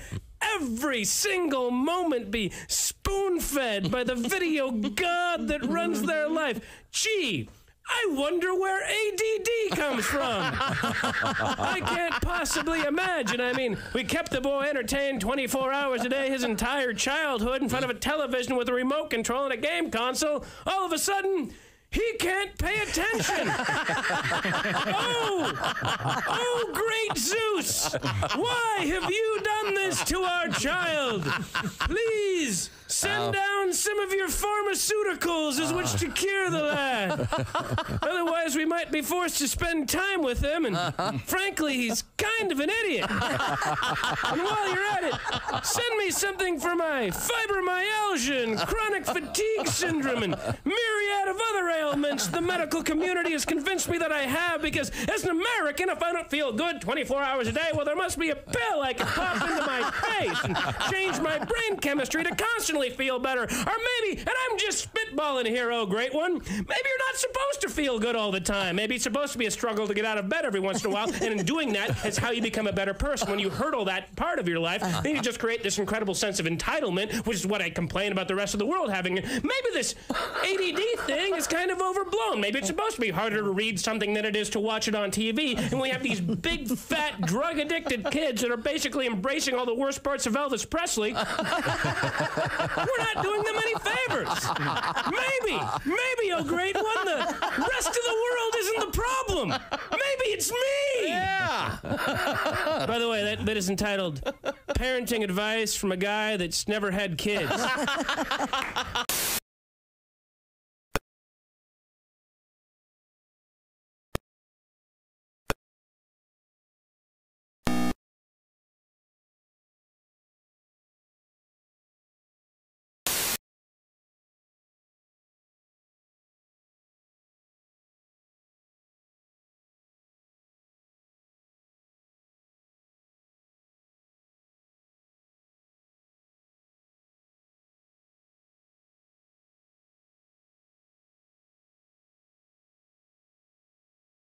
Sweaters, and we hope to see you there. We'll find out about prizes, et cetera, coming up. Hey, welcome back to the Bob and Tom Show. It's the Bob and Unbelievably obscure trivia coming up. Oh, that's fun. Is that right? Yeah, I think so. What's the topic? Potpourri? Similar names in history. Oh. Okay. All right. Okay. Who was Allen Dulles? So kind of like how you have your George Washington and you also have your George Washington Carver. There you go. Very similar. Yeah, it'd be, but or your James Brown or your Jim Brown. How about that? Precisely. Okay, now this is. We can start with that one then. Wait a minute. Hold it. Hang on a second.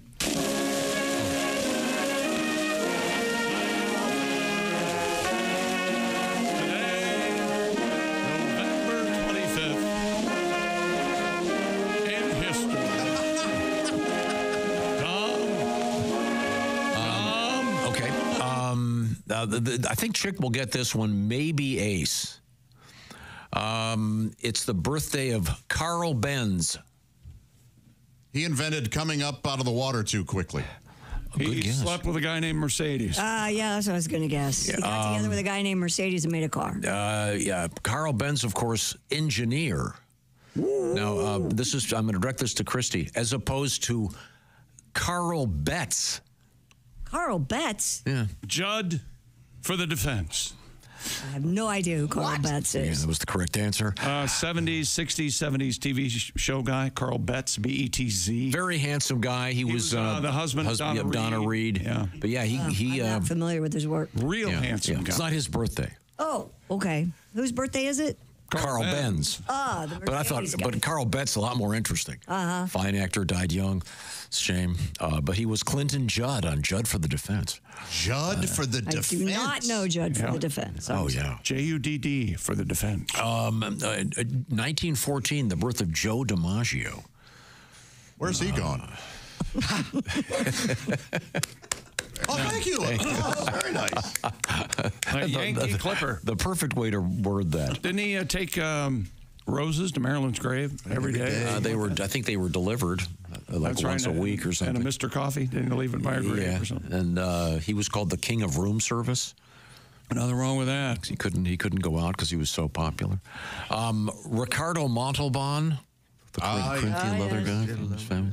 Island. Chick, for you, happy birthday, 1940, Joe Gibbs.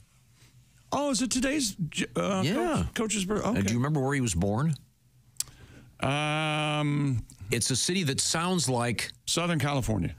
No, North Carolina, Mocksville. Oh, okay. Mocksville? Yeah, Mox. How about this guy? 1944, happy birthday, Ben Stein, the economist. Bueller. Yeah, that's how most people know him. Famous, Exactly. famous for being the teacher.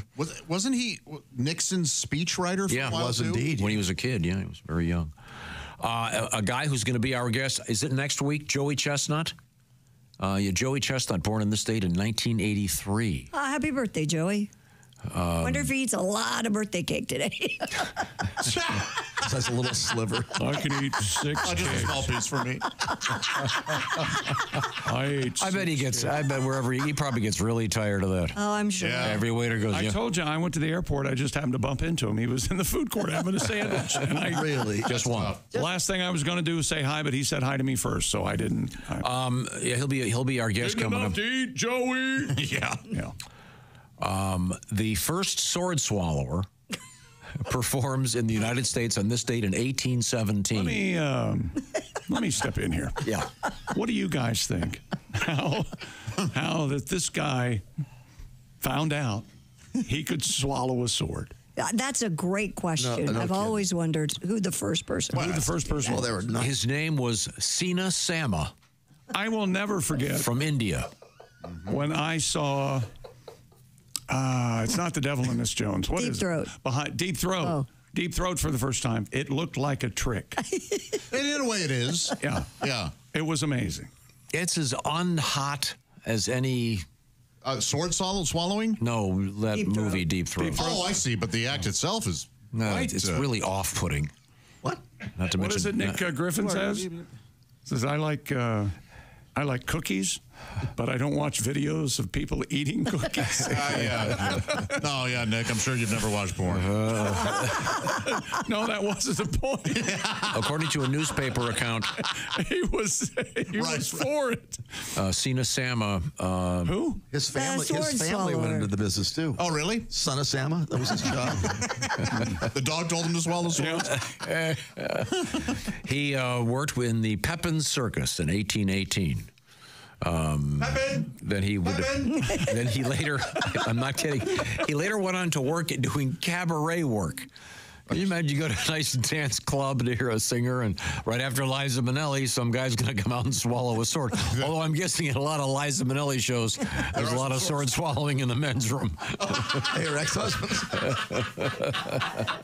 You think it was a trick and they weren't actually swallowing the sword? No, it just collapsed onto itself. I always wondered that. Yeah. I've always thought it collapsed. Like one of those stage knives. Yeah. I'm saying no. I'm saying no. How do you know? Because I've seen it up close. You've had your sword swallowed? It's disturbing. Is that what you're telling me? No, remember we had what's his name in here?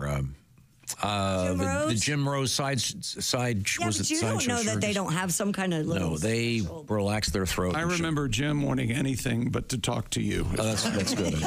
That's good. Okay. Let's get this clown out. 1867, Alfred Nobel patented what, Christie? The prize. No. Boom. Dynamite. Dynamite. Yeah. Now, it's my understanding if you hire the man famous for saying dynamite, you met him, right, Pat? Oh, yeah. Jimmy Walker. J.J. Walker. Simply a joy to work with. He charges to say, if you want him to say dynamite, it's an extra $1,000. I like it. I say go for it, man. Yes. Why not? Are people in the audience shouting it out the whole time? All the time. Okay, but he won't do it. It doesn't go over well. Okay, good. That sounds like a wonderful night at the comedy. Highly recommended. He doesn't care. Okay, good. This is the Bob and Tom Show.